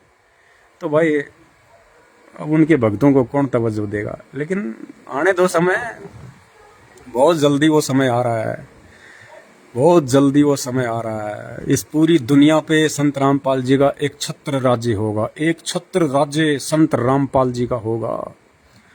देश विदेश के जितने भी लोग जो बचेंगे, जो धार्मिक आत्माएं होंगी, जिनकी भक्ति और भगवान में आस्था होगी, क्योंकि आने वाले 4-5 वर्षों में वही आत्मा बचेंगी जिनमें धर्म और भक्ति को लेकर आस्था होगी और जो संत रामपाल जी के भगत होंगे। बाकी सब ऐसे जाएंगे जैसे गधे के सिंग से सिर जाते हैं, कोई नहीं बच पाएगा। तो उस समय बहुत थोड़ी जनसंख्या रह जाएगी और जितने लोग होंगे वो सब लोग संत रामपाल जी के फॉलोवर होंगे, संत रामपाल जी की भक्ति करेंगे। और फिर उसके बाद में सतयुग स्टार्ट हो जाएगा, 2028 के बाद में सतयुग स्टार्ट हो जाएगा और उस समय पूरे विश्व में संत रामपाल जी का साम्राज्य होगा। संत रामपाल जी राजा होंगे, राजा सम्राट। जैसे पहले के समय में राजा महाराजा होते थे, सिंहासन पे बैठा करते थे, उनके ऊपर छत्र रहा करता था, वैसा वो समय आएगा। संत रामपाल जी वो सम्राट होंगे पूरी दुनिया के, पूरे संसार के, और हर देश का राजा, हर देश का राष्ट्रपति, प्रधानमंत्री वो संत रामपाल जी के आदेश से नियुक्त किया जाएगा और संत रामपाल जी के आदेश अनुसार वो अपना राज्य किया करेगा। उनके आज्ञा से एक कदम भी बाहर नहीं चलेगा। वो पूरी धरती पे खुशहाली होगी, सतयुग जैसा माहौल होगा। बीड़ी, गुटखा, शराब, मांस, तमाकू, चोरी, जारी, रिश्वतखोरी, भ्रष्टाचारी, लड़ाई झगड़ा, गाली गलौज, वैर भाव, राग द्वेष, ईर्ष्या, मन मुटाव, छल कपट, ये कुछ नहीं होगा, कुछ नहीं। जैसा सतयुग में होता था, बिल्कुल आनंद आनंद। कोई जानवरों को भी जो है परेशान नहीं किया करता था, पशु पक्षियों को भी कोई दुखी नहीं किया करता था। वो समय आएगा, सीमाएं मिट जाएंगी, आर्मियां हट जाएंगी, केवल देश रहेंगे टुकड़ों में, लेकिन वहाँ से आर्मी वगैरह सब हटा ली जाएगी। जैसे आज एक देश के अंदर कितने स्टेट होते हैं, हर स्टेट के वहाँ कोई आर्मी नहीं होती है। इसी प्रकार पूरा विश्व एक हो जाएगा। ये देश जो है टुकड़ों में रहेंगे, अमेरिका अमेरिका की जगह रहेगा, अफ्रीका अफ्रीका की जगह रहेगा, अमेरिका अमेरिका की जगह, हिंदुस्तान हिंदुस्तान की जगह रहेगा। लेकिन आने जाने में कोई रोक टोक नहीं होगी, सारी सीमाएं समाप्त हो जाएगी, कोई आर्मी नहीं होगी, कुछ नहीं होगा, ना कोई चेक पोस्ट होगा, कुछ नहीं होगा। क्योंकि इंसान जो है वो भगवान तुल्य बन जाएगा, देव तुल्य बन जाएगा इंसान। संत रामपाल जी से ज्ञान लेके, संत रामपाल जी का भगत बन के। जैसे आप लोग मुझे कितनी गालियां दे रहे हो बेहिसाब, लेकिन मैं अपने दिल पे ले ही नहीं रहा। मुझे पता है संत रामपाल जी मेरे भगवान हैं, मेरे गुरु हैं, उन्होंने ज्ञान दिया है। हमारी कोई फर्क पड़ता ही नहीं इन गालियों से हमारे को। और ना मैं अपने मन में आप लोगों के प्रति कोई ऐसा भाव पैदा कर रहा हूँ कि मेरे मन में आप लोगों के प्रति ऐसी कोई जलन हो। नहीं, हमें पता है कि आप लोग बीमार हो, आध्यात्मिक रूप से आप लोग अभी थोड़ा बीमार हो, और जब भी बीमारी ठीक होगी, और बीमारी कैसे ठीक होगी, ये संत रामपाल जी के सत्संग से होगी। दूसरा धरती पे कोई इलाज, कोई इंजेक्शन नहीं है। तो उस समय पूरी धरती पे 2028 के बाद में पूरी धरती पे संत रामपाल जी का साम्राज्य होगा, एक छत्र राज्य होगा उनका। और फिर देखना, फिर आज तुम जिनको कुछ तवज्जो नहीं दे रहे ना संत रामपाल जी को और उनके भक्तों को, उस समय देखना इन्हीं लोगों से लोग सलाह लिया करेंगे। संत रामपाल जी और उनके भक्तों से लोग सलाह लिया करेंगे, क्या करें क्या ना करें।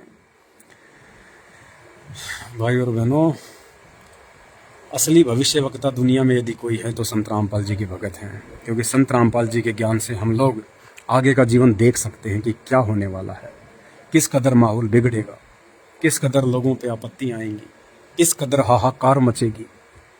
जय गुरुदेव ने तो यहाँ तक कह रखा है आने वाले समय के लिए, अभी जो समय आ रहा है एक दो साल में, जय गुरुदेव ने तो 1970 में भविष्यवाणी कर रखी है और बिल्कुल होगी 100% फाइनल।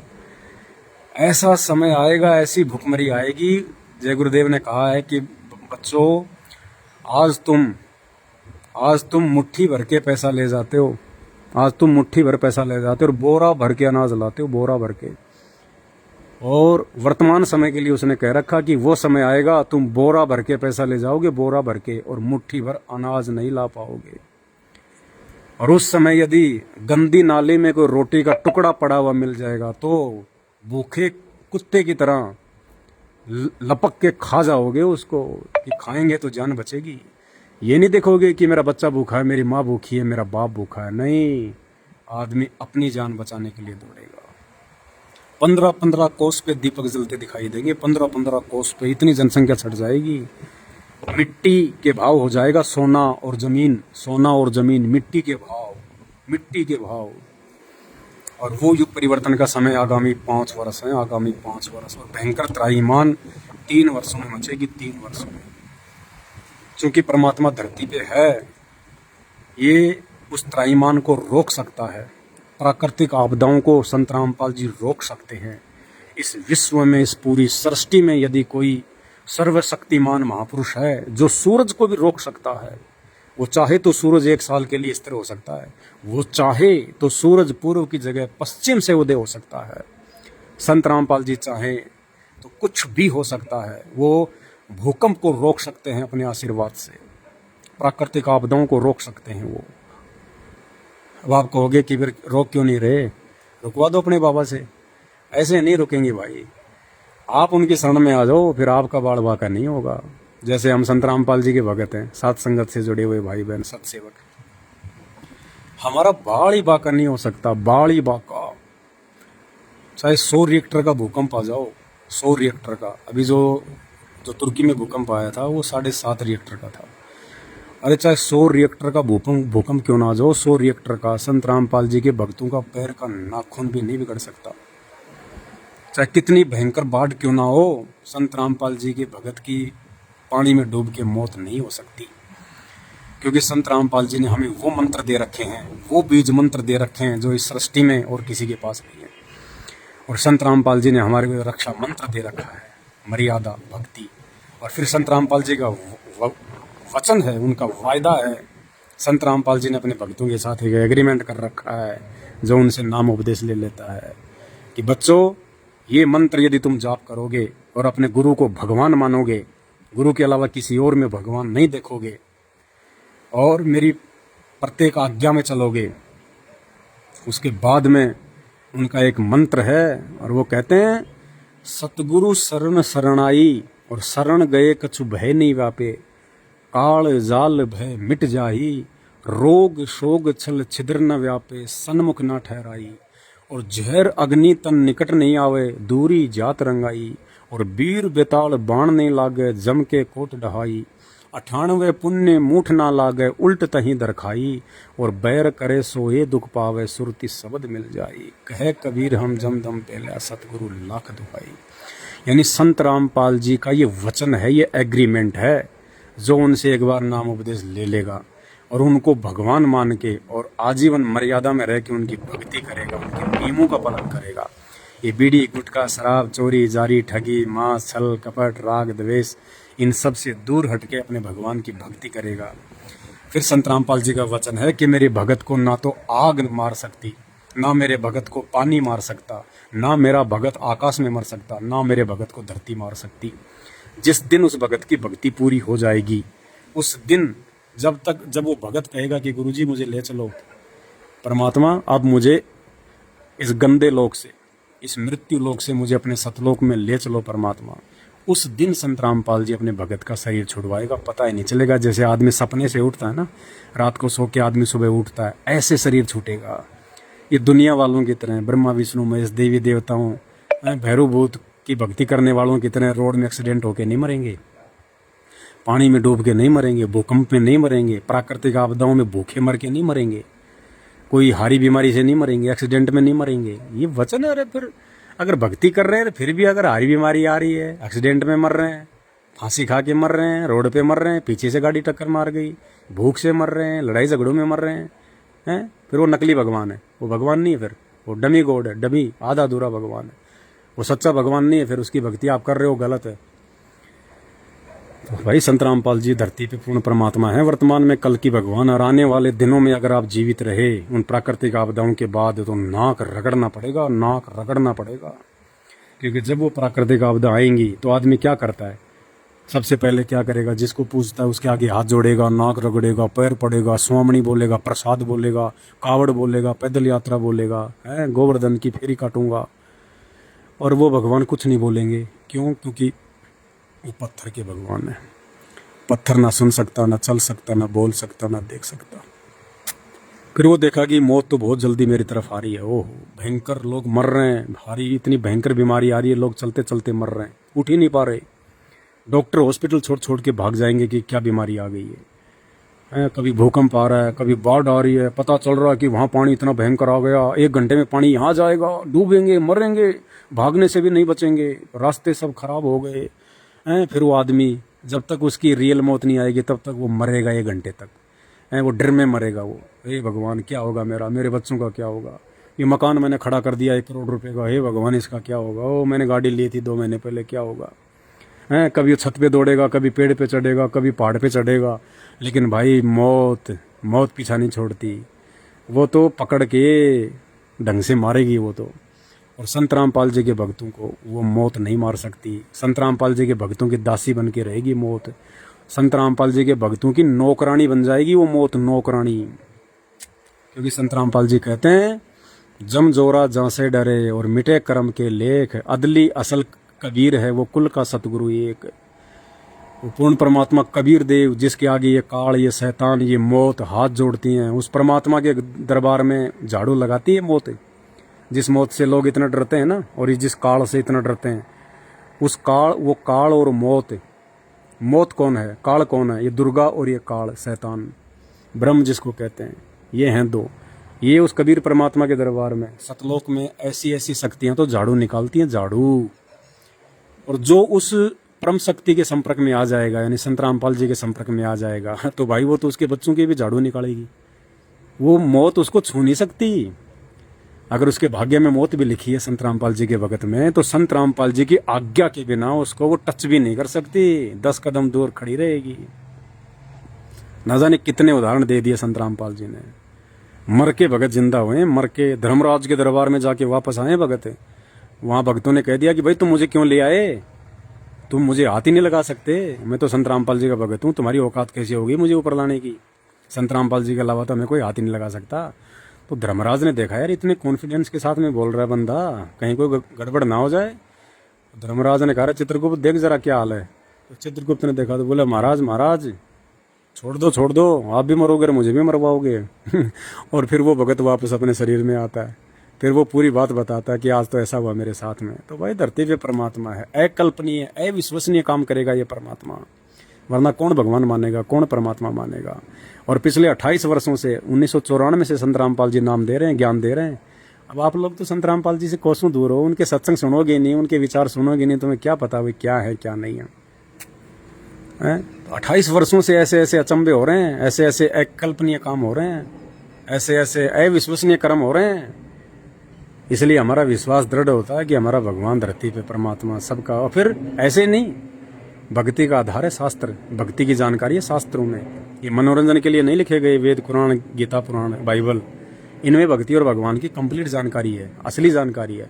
तो संत रामपाल जी ने अपने आप को इन शास्त्रों से साबित किया है कि मैं हूँ वो तत्वदर्शी संत, और उस तत्वदर्शी संत के अलावा इस धरती पे कोई सतगुरु की भूमिका नहीं निभा सकता। यहाँ के प्राणियों को, कुएं के मेंढक को जो है वो परमात्मा ही बाहर निकाल सकता है। मेंढक की औकात नहीं है कि मेंढक जो है बाहर निकाल देगा। तो भाई और बहनों समझो इन चीज़ों को, बाद में रोगे ऊपर हाथ करके, कुछ नहीं लेना देना। आज तुम जी भर के गालियाँ निकाल लो, कोई बड़ी बात नहीं, हमें तो कोई फर्क नहीं पड़ता है बड़े भाई, लेकिन हमारा तो काम है समझाने का, हम तो समझाएंगे तुम्हें, क्योंकि तुम भ्रमित हो, तुम्हें भक्ति का नहीं पता, तुम्हें भगवान का नहीं पता, तुम देखा देखी में चल रहे हो। तुम्हारे पूर्वज, दादा, परदादा, बाप जो भक्ति करते आ रहे हैं, जो पत्थर पूजा करते आ रहे हैं, जो कावड़, जो पैदल यात्रा करते आ रहे हैं, तुम भी देखा देखी में वही करने लग गए, और वही फिर तुम्हारे बच्चे करने लग गए। और इसी का नतीजा है कि बाप के आगे बेटा मर जाता है, बेटे के सामने बाप मर जाता है। छोरे को पढ़ाया लिखाया, 20 साल का किया, MBBS का 50 लाख डोनेशन दे के कोर्स करवाया, 6 महीने बाद में उसकी लाश घर पे आ रही है, हैं? और फिर तुम भगवान भी पूज रहे हो, मंदिर भी जा रहे हो, भयंकर बीमारी लग जाती है, खाट में पड़ा रहता है, कैंसर हो रही है, पैसे बर्बाद हो रहे हैं, दर्द से वो करा रहा है। काहे की भक्ति है, ड्रामेबाजी है। पूरा परिवार निकला मंदिर के लिए और पीछे से ट्रक ने ठोक दी गाड़ी, चारों वहीं मर गए रोड पे। हैं? बद्रीनाथ जा रहे हैं, केदारनाथ जा रहे हैं, बाबा श्याम जी के जा रहे हैं, मेहंदीपुर जा रहे हैं, गाड़ी की गाड़ी जो है ट्रक के नीचे आ गई। क्यों? वो बाबा श्याम जी सो रहा था, नींद में था क्या उसको ये भी नहीं पता कि मेरा भगत मेरे दर्शनों के लिए आ रहा है? क्या वो इतना भी समर्थ नहीं है कि अपने भगत की जान बचा ले? और संत रामपाल जी के भक्तों का कोई बाल तो बाका करके दिखा दो जो मर्यादा में है।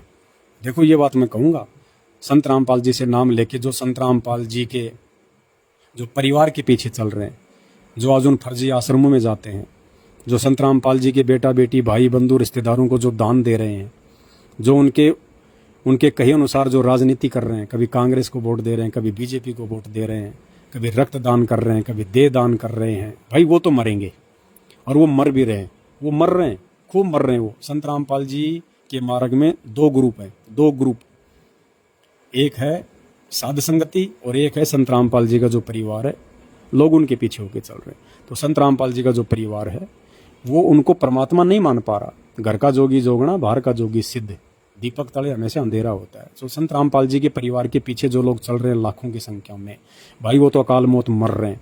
वो एक्सीडेंट में भी आपको दिखाई देंगे खूब, जैसे रोड के ऊपर जैसे कोई खरबूजा फूट जाता है ना, ऐसे फूट रहे हैं वो। और इन आश्रमों में जो काम चल रहे हैं वहाँ भी लोग ट्रैक्टर के नीचे दब दब के मर रहे हैं, ट्रॉली के नीचे दब दब के मर रहे हैं, मिट्टी में दब के मर रहे हैं, एक्सीडेंट में भी खूब मर रहे हैं लोग।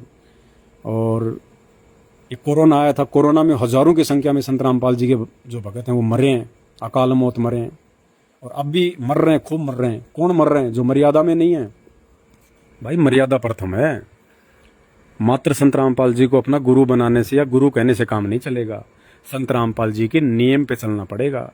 जैसे हम किसी डॉक्टर के पास जाते हैं कैंसर का इलाज करवाने के लिए, तो डॉक्टर तो बहुत अच्छा है, मान लिया अमेरिका का डॉक्टर 1 नंबर का डॉक्टर है, ऑपरेशन बहुत अच्छा कर देता है, लेकिन डॉक्टर जो परहेज बताएगा, डॉक्टर जो नियम बताएगा, अगर वो परहेज नहीं निभाओगे तो डॉक्टर क्या करेगा?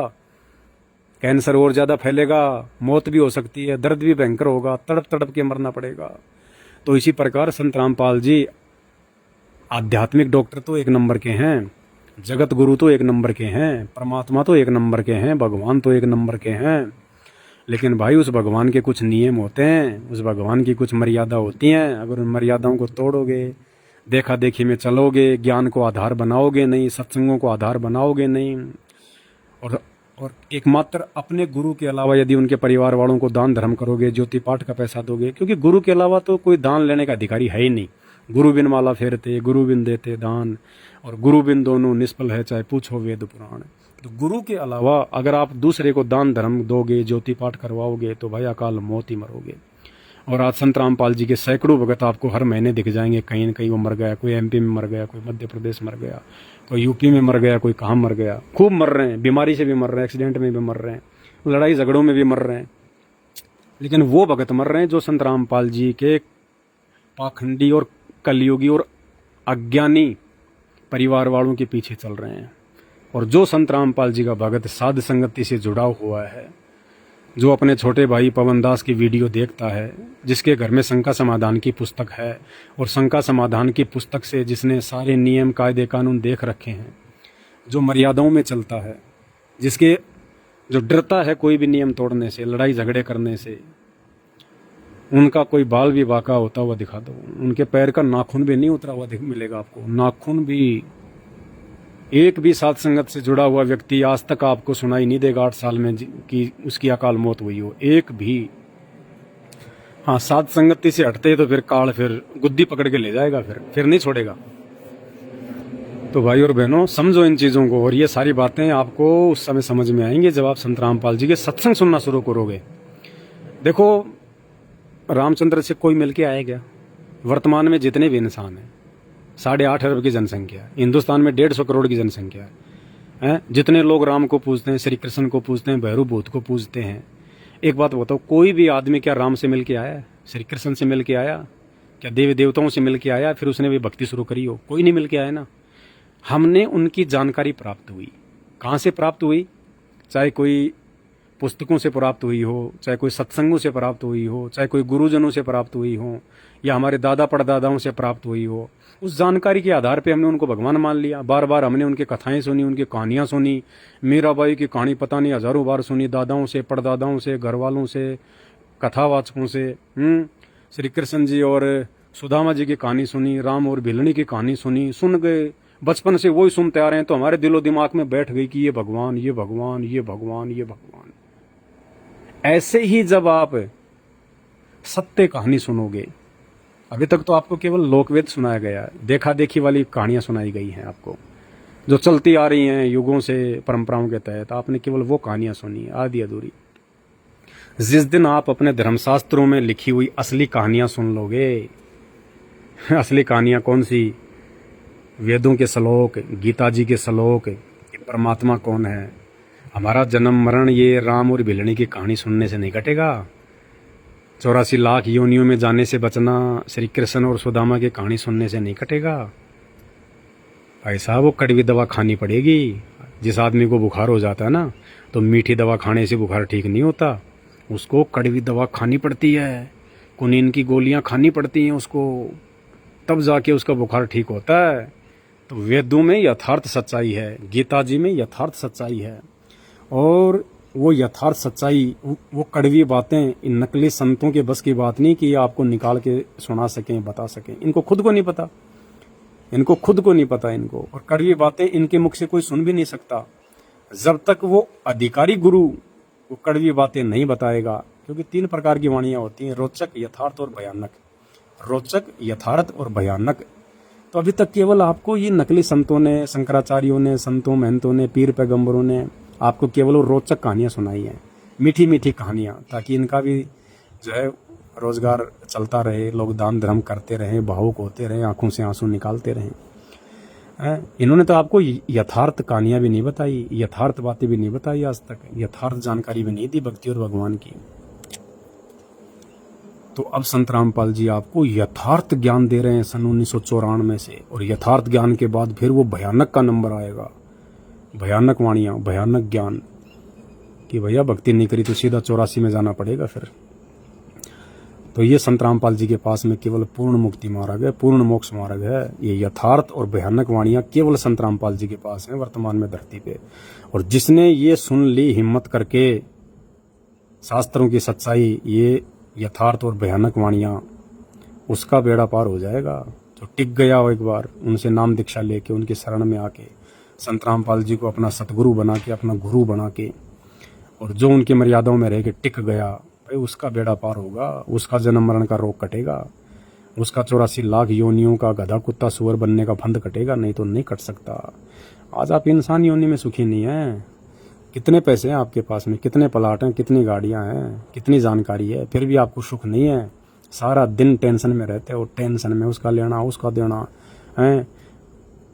4 बैंकों से लोन ले लेके मकान बना रखे हैं, गाड़ियां ला रखी हैं, फिर वो किस्त वाले पीछे पीछे, तुम आगे आगे, कभी बोलोगे वहाँ खड़ा हूँ, कभी बोलोगे वहाँ खड़ा हूँ, कभी मोबाइल बंद करोगे, कभी क्या करोगे। तो भाई और बहनों, जिस दिन तुम उस परम संत की शरण में आ जाओगे, संत रामपाल जी की शरण में, तुम्हारे सारे फंद कट जाएंगे। ना छल कपट करना, ना कुछ और करना, कुछ नहीं। परमात्मा वो सुख देगा, यहाँ की माया भी देगा, वो इतनी माया दे देगा, इतनी माया देगा, तुम लाख जन्म में भी नहीं कमा सकते इन देवी देवताओं की भक्ति करके, उल्टे सीधे काम करके, चोरी जारी करके, रिश्वत लेके, 2 के 4 करके तुम जिंदगी में नहीं कमा सकते। कमा भी लोगे तो तुम अपने कर्म फोड़ोगे, क्योंकि तुम जिस हिसाब से कमाते हो वो हिसाब लिखा जाता है ऊपर धर्मराज के दरबार में, अकाउंट में, फिर वो चुन चुन के उसका हिसाब करेगा। कहते हैं तुमने उस दरगाह का महल नहीं देखा, धर्मराज के तिल तिल का लेखा, उसकी नज़र से नहीं बच पाओगे। तो यहाँ संत रामपाल जी की शरण में आने के बाद तुम्हें कुकर्म करने नहीं पड़ेंगे, उल्टे कर्म करने नहीं पड़ेंगे, क्योंकि संत रामपाल जी के पास में वो सत भक्ति है। ये थोड़ी भक्ति करने से ही इतने सुख दे देगा परमात्मा, इतने सुख दे देगा जिसकी कोई गिनती नहीं है। क्योंकि सत भक्ति है इनके पास में, नकली भक्ति नहीं है, झूठे मंत्र नहीं है, उल्टे सीधे मंत्र नहीं है। इनके पास में वो सत मंत्र हैं, जिन सत मंत्रों के प्रभाव से तुम्हें थोड़े समय में वो लाभ हो जाएंगे, वो लाभ हो जाएंगे जिसकी तुम गणना भी नहीं कर सकते। तो समझो भाई और बहनों, समझो परिस्थितियों को, समझो वर्तमान में आप किस समय में जी रहे हो। ये बहुत भयंकर समय है, बहुत विनाशक समय है ये अकाल मौतों का समय है, ये दुख और पीड़ादायक समय है ये। और इस पीड़ादायक समय में तुम्हें कोई तुम्हारा परिवार वाला, रिश्तेदार, भाई बंधु, पैसा, नौकरी, ये नहीं बचा पाएंगे, तुम्हें कुछ नहीं बचा पाएंगे, सब समाप्त हो जाएंगी। आने वाले 4-5 सालों में नौकरियां समाप्त हो जाएंगी। जो लोग पेंशन के भरोसे बैठे हैं, नौकरियों के भरोसे हैं, सब देख लेना, अब सारी नौकरियां, सब पेंशन, सब खत्म हो जाएंगी। ये वो भयंकर समय आएगा, देख लेना। समय रहते समझ जाओ, अपनी बुद्धि खोल लो। अरे इतने दिनों से तुम्हारी गालियां खा रहा हूँ भाई, कम से कम ये तो विचार करो कि ये आदमी क्या है यार, हैं? थोड़ा सा विचार कर लो। जब मैं तुम्हारी इतनी गालियां खा रहा हूँ तो तुम भी थोड़ा संत रामपाल जी के सत्संग सुन लो। मैं तो तुम्हें अच्छी सलाह दे रहा हूँ, कोई गलत सलाह तो दे नहीं रहा भाई। परमात्मा के सत्संग सुनो, भगवान के सत्संग सुनो। भगवान आएगा तो मेंढक बन के नहीं आएगा, भगवान आएगा तो इंसानी बन के आएगा। क्योंकि इंसान योनि ही समझ सकती है, सुन सकती है, देख सकती है, विचार कर सकती है, हैं? अरे कुत्ता है, वो भी तो, उसमें भी तो आत्मा है, वो भी तो सुनता है, बोलता है, चलता है, वो अपनी भाषा में बात करता है, बच्चे पैदा करता है, गर्मी सर्दी सब कुछ वैसा ही है, खाली एक शरीर का ही अंतर है इंसान का और एक जानवर का। लेकिन इसके बावजूद भी, उस कुत्ते में आत्मा होने के बावजूद भी, वो कुत्ता सब कुछ जानता है, सब कुछ समझता है, उसके बावजूद भी आप उसको राम की, श्री भिलनी की कहानी सुनाओ, आप उसको श्री कृष्ण जी की और सुदामा की कहानी सुनाओ, आप उसको बोलो भाई तू भक्ति कर ले, भक्ति कर ले, ले ये मंत्र जाप कर ले, ले ऐसे आरती कर या खड़ा हो जा। उसको कुछ नहीं पता, वो कुछ नहीं जानता, क्या राम, क्या कृष्ण, क्या भक्ति, क्या भगवान, 2 मिनट में हूँ करेगा। ये केवल योग्यता परमेश्वर ने इंसान को दी है, हम मानव शरीरधारी लोगों को दी है। हम भी 84 लाख योनियों में एक योनि है, हम कोई विशेष नहीं है। कोई ये समझेगा हम तो बहुत बड़े जो है वो तीर खां है, नहीं। हम 84 लाख योनियों में ही आते हैं।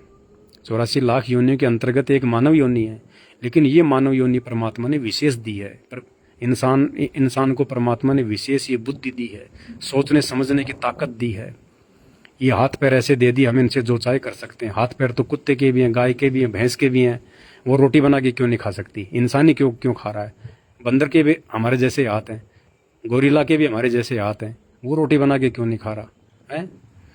तो ये विशेष योग्यता परमेश्वर ने इंसान को इसलिए दी है कि जब मैं धरती पे जाऊंगा, उनको भक्ति की जानकारी दूंगा, उस समय वो अपना काम धंधा भी करेंगे, रोजी रोटी का काम धंधा भी करेंगे। ये जो साधन है, जो गाड़ी घोड़े, इंटरनेट, टीवी, मोबाइल वगैरह, ये भी इंसान बना लेगा, क्योंकि ये बुद्धि, हाथ पैर परमात्मा ने इसी हिसाब से दिए हैं। तो ये भक्ति में हमारे लिए सहयोगी होंगे, सिर्फ इसलिए। ये साइंस, ये विज्ञान, ये टेक्नोलॉजी, ये गाड़ी घोड़े, ये आज से पहले कहाँ थे? आप लोग थोड़ा विचार तो किया करो इन बातों पे। आज से 5000 साल पहले श्री कृष्ण जी आए, और वो तो भगवान थे ना। आप लोग कहते हो भगवान है, वो तो श्री विष्णु के अवतार हैं। तो श्री विष्णु के अवतार में तो आज के वैज्ञानिकों से ज्यादा दिमाग था भाई। आज के जो इंसान है, आज का जो वैज्ञानिक है, जो मंत्री प्रधानमंत्री हैं, क्या श्री कृष्ण जी में मतलब ज्यादा दिमाग था? श्री कृष्ण जी ज्यादा समझदार थे, या फिर आज के वैज्ञानिक और मंत्री प्रधानमंत्री ज्यादा समझदार है? तो आप कहोगे साहब ये तो जाहिर सी बात है, श्री कृष्ण जी में ज्यादा दिमाग था, क्योंकि वो हम सबसे ऊपर थे, वो महापुरुष थे, विष्णु के अवतार थे, उनमें ज्यादा दिमाग था। तो भाई वो श्री कृष्ण जी ये टाटा सफारी क्यों नहीं बना पाए? महिंद्रा की स्कॉर्पियो क्यों नहीं बना पाए? श्री कृष्ण जी इंटरनेट का आविष्कार क्यों नहीं कर पाए हैं? अरे वो एक पंखा तक नहीं बचा पाए बेचारे, वो गर्मी मरते थे। एक वो पंखा तक नहीं बना पाए। टूटी फूटी रोड खड्डों में चला करते थे वो। आज के इंसान ने तो जीटी रोड बना ली, हाईवे बना लिए, हाईवे। वो बताओ, एक रोड तक नहीं बना पाए हैं। और घोड़े जोड़ के चलते थे, घोड़े जोड़ के। और ना तो टूटी फूटी जीप बना लेते हैं, जैसे महिंद्रा की जीप आती थी पहले, एक जीप बना लेते टूटी फूटी। क्यों नहीं बना पाए? हाँ, आप और हमसे तो ज्यादा दिमाग था उनमें, और ये सारा मटेरियल उस समय भी था। आज भी इंसान ने जो भी चीज बनाई है, स्टील है, लोहा है, सोना है, चांदी है, प्लास्टिक है, ये जमीन से तो निकाला है। जमीन खोद के निकाला है ये कच्चा सामान, फिर उसको फैक्ट्रियों में लगा के उसके ये पुर्जे बना दिए, ये पार्ट्स बना दिए, गाड़ियां बना दी। तो उस समय भी तो जमीन थी, उस समय भी तो धरती में सारा मटेरियल था। वो क्यों नहीं बना पाए? समझो इन चीजों को। एक मोबाइल तक नहीं बना पाए वो बात करने के लिए। उनको मथुरा से उनको दिल्ली आना पड़ता था अपने रिश्तेदारों के पास, पांडवों के पास में बात करने के लिए, या फिर कोई घुड़सवार भेजना पड़ता था कोई संदेशा देने के लिए। वो मोबाइल तक नहीं बना पाए, एक कीपैड वाला नहीं बना पाए, क्यों नहीं बना पाए भाई और बहनों? समझो इन चीज़ों को। ये बुद्धि उस कबीर परमात्मा संत रामपाल जी भगवान ने दी हम इंसानों को। ये जितने भी वैज्ञानिक लोगों ने जो ये वैज्ञानिक आविष्कार किए हैं, ये टीवी, रेडियो, इंटरनेट, हेलीकॉप्टर, ये सैटेलाइट, ये जो भी चीज़ें हैं ना, ये संत रामपाल जी का दिया हुआ दिमाग है इंसान को। संत रामपाल जी का दिया हुआ दिमाग है ये। सबकी बुद्धि का रिमोट संत रामपाल जी के हाथ में है। तो ये सब कुछ इसलिए बनाए परमात्मा ने ताकि हम घर बैठ के भक्ति कर सकें, हमारे को आने जाने में सुविधा हो, बातचीत करने में सुविधा हो, जानकारी में सुविधा हो। पहले यह हिमालय में क्यों जाते थे महात्मा? हिमालय में कोई भगवान थोड़ी बैठा होता था कि हिमालय की गुफा में भगवान बैठा, उसको उसके जाते उसके लिए पट जाएंगे। नहीं, आदमी हिमालय में जाके गुफाओं में भक्ति क्यों किया करता था, पहाड़ों में गुफाओं में भक्ति क्यों किया करता था? ठंड के लिए, ताकि वहाँ पे उनको ठंडक मिलेगी, और ठंडक रहेगी तो शरीर ज़्यादा समय तक चलता है, ज़्यादा समय तक शरीर जो है जीवित रहता है ठंडे प्रदेश में। इसलिए वो लोग वहाँ जा जाके वो भक्ति किया करते थे। और आज संत रामपाल जी ने एसी बनवा दी, कूलर बनवा दिए, घर घर में हिमालय बना दिया, घर घर में हिमालय, कहीं जाने की जरूरत नहीं है। आज अगर 200 किलोमीटर दूर अगर कहीं कोई सत्संग हो रहा है तो तुरंत अपनी गाड़ी उठाओ, या बस से जाओ, ट्रेन से जाओ, हेलीकॉप्टर से जाओ। आपका समय बचा कि नहीं बचा? और 200 किलोमीटर अगर तुम पैदल जाओगे तो भाई 2 दिन में जाके पहुंचोगे, और फिर क्या सत्संग सुनोगे? पैदल चल के वैसे ही मतलब वो थक जाता आदमी।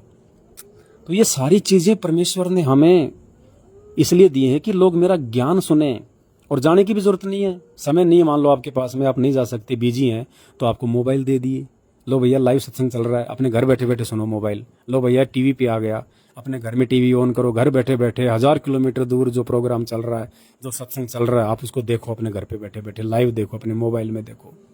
आप पता नहीं कोई अमेरिका में भाई लाइव देख रहा है, कोई हिंदुस्तान में देख रहा है, कोई कहाँ देख रहा है, और मैं कहाँ से बोल रहा हूँ। तो ये सुविधा क्यों दी परमेश्वर ने हमें? आपस में ये कनेक्ट करने के लिए। ये टेक्नोलॉजी अब काम आएगी, ये विज्ञान अब काम आएगी। आज से पहले तो इस विज्ञान ने, इस टेक्नोलॉजी ने दुनिया का सत्यानाश कर दिया है। विज्ञान, अरे विज्ञान ने तो दुनिया के विनाश का सामान तैयार किया है। आज इस विज्ञान ने पूरी दुनिया को बारूद के ढेर पे बैठा दिया। बस चिंगारी लगने की देर है, पटाखे छूटेंगे। इस विज्ञान ने क्या किया? इस विज्ञान ने हाइड्रोजन बम बना दिए, इस विज्ञान ने परमाणु बम बना दिए, इस विज्ञान ने लड़ाकू विमान बनवा दिए, इस विज्ञान ने AK-47 बना दी, इस विज्ञान ने लोगों को मारने काटने के तरीके बना दिए। पूरी दुनिया आपस में लड़ झगड़ के ऐसे तो मरेगी अभी, ये विज्ञान ही तो मारेगी लोगों को। और फिर विज्ञान के बाद में अध्यात्म, फिर वो अध्यात्म जो संत रामपाल जी के पास में है। संत रामपाल जी चाहें तो तीसरा विश्व युद्ध को रोक सकते हैं चुटकियों में, पूरी दुनिया के विनाश को रोक सकते हैं, लेकिन दुनिया चाह नहीं रही ना, दुनिया चाह ही नहीं रही। और दुनिया कहाँ से चाहेगी? जब मैं तुम्हें सलाह दे रहा हूँ अच्छी कि सत्संग सुनो, परमात्मा धरती पे है, अपना आत्म कल्याण कराओ, अपने जीवन को सही दिशा दो, ये बुराइयां छोड़ो, शराब, गुटखा, बीड़ी, मांस, चोरी, जारी, ठगी, उल्टी सीधी बातें छोड़ो, इनको। भगवान धरती पे है, मानव शरीर को समझो। ये शरीर केवल परमात्मा प्राप्ति के लिए मिलता है, बकवाद करने के लिए नहीं मिलता। ये पैसे कमा कमा के तिजोरियां भरने के लिए नहीं मिलता है।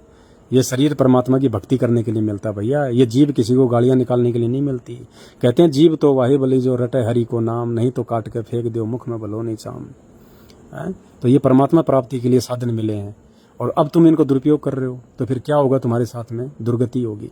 अगले जन्म में फिर गधे बनेंगे, कुत्ते बनेंगे, बैल बनेंगे, सारा दिन फिर करना तुम क्या करोगे? कुछ नहीं कर पाओगे फिर, क्योंकि आछे दिन पाछे गए और गुरु से किया ना हेत, अब पछताए क्या हो जब चिड़िया चुग गई खेत। भाई बबूल का पेड़ बो के आम कहाँ से खाओगे?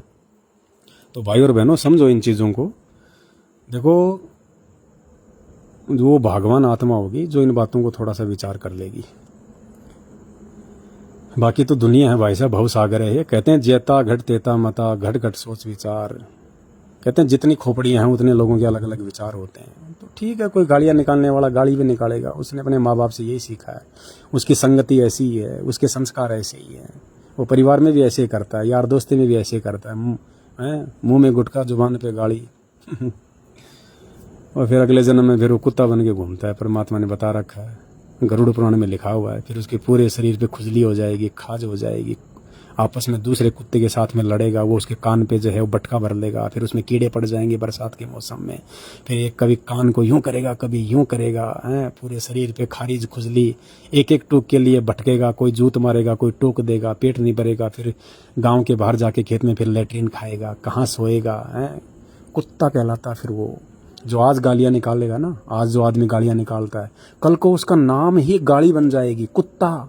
क्योंकि कुत्ता शब्द एक गाली है। कल को परमात्मा उसका नाम ही रख देगा गाली, कुत्ता। दुनिया कहेगी ओ देखो वो जा रहा कुत्ता, वो जा रहा कुत्ता।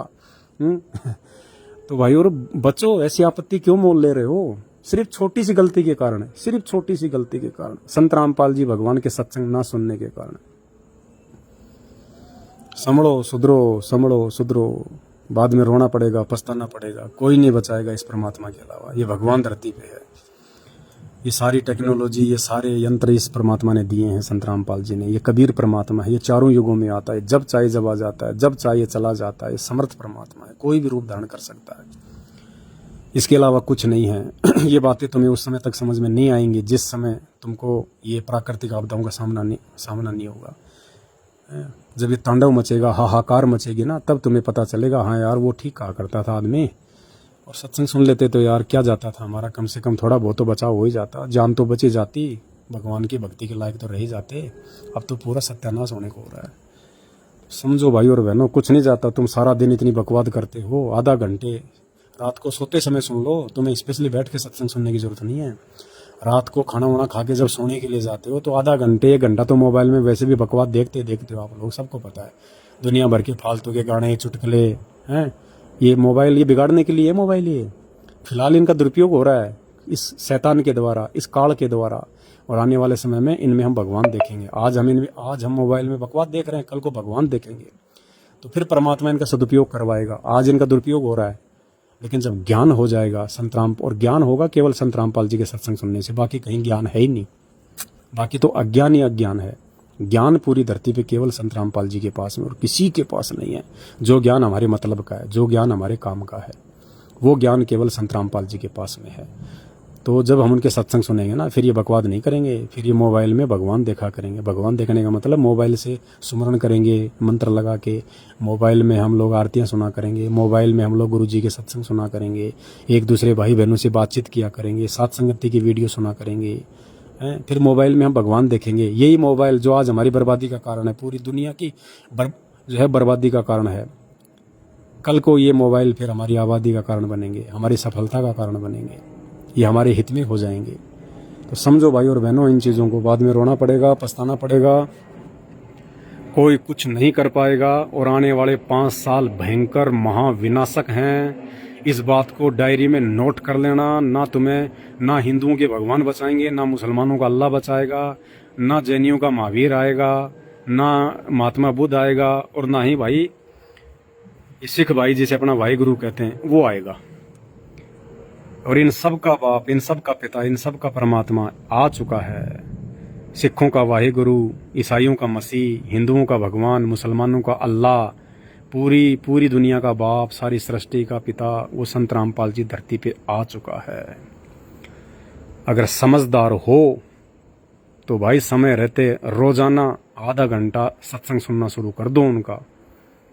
आधा घंटे सत्संग भी सुनना शुरू कर दोगे तो भी तुम्हारा इतना बचाव हो जाएगा, तुम कल्पना भी नहीं। ये भगवान तो तुम्हारा लाख जन्म की भक्ति में उतना बचाव नहीं कर सकते जितना बचाव मात्र आधे घंटा रोजाना तुम संत रामपाल जी के सत्संग सुनने से प्राप्त कर लोगे।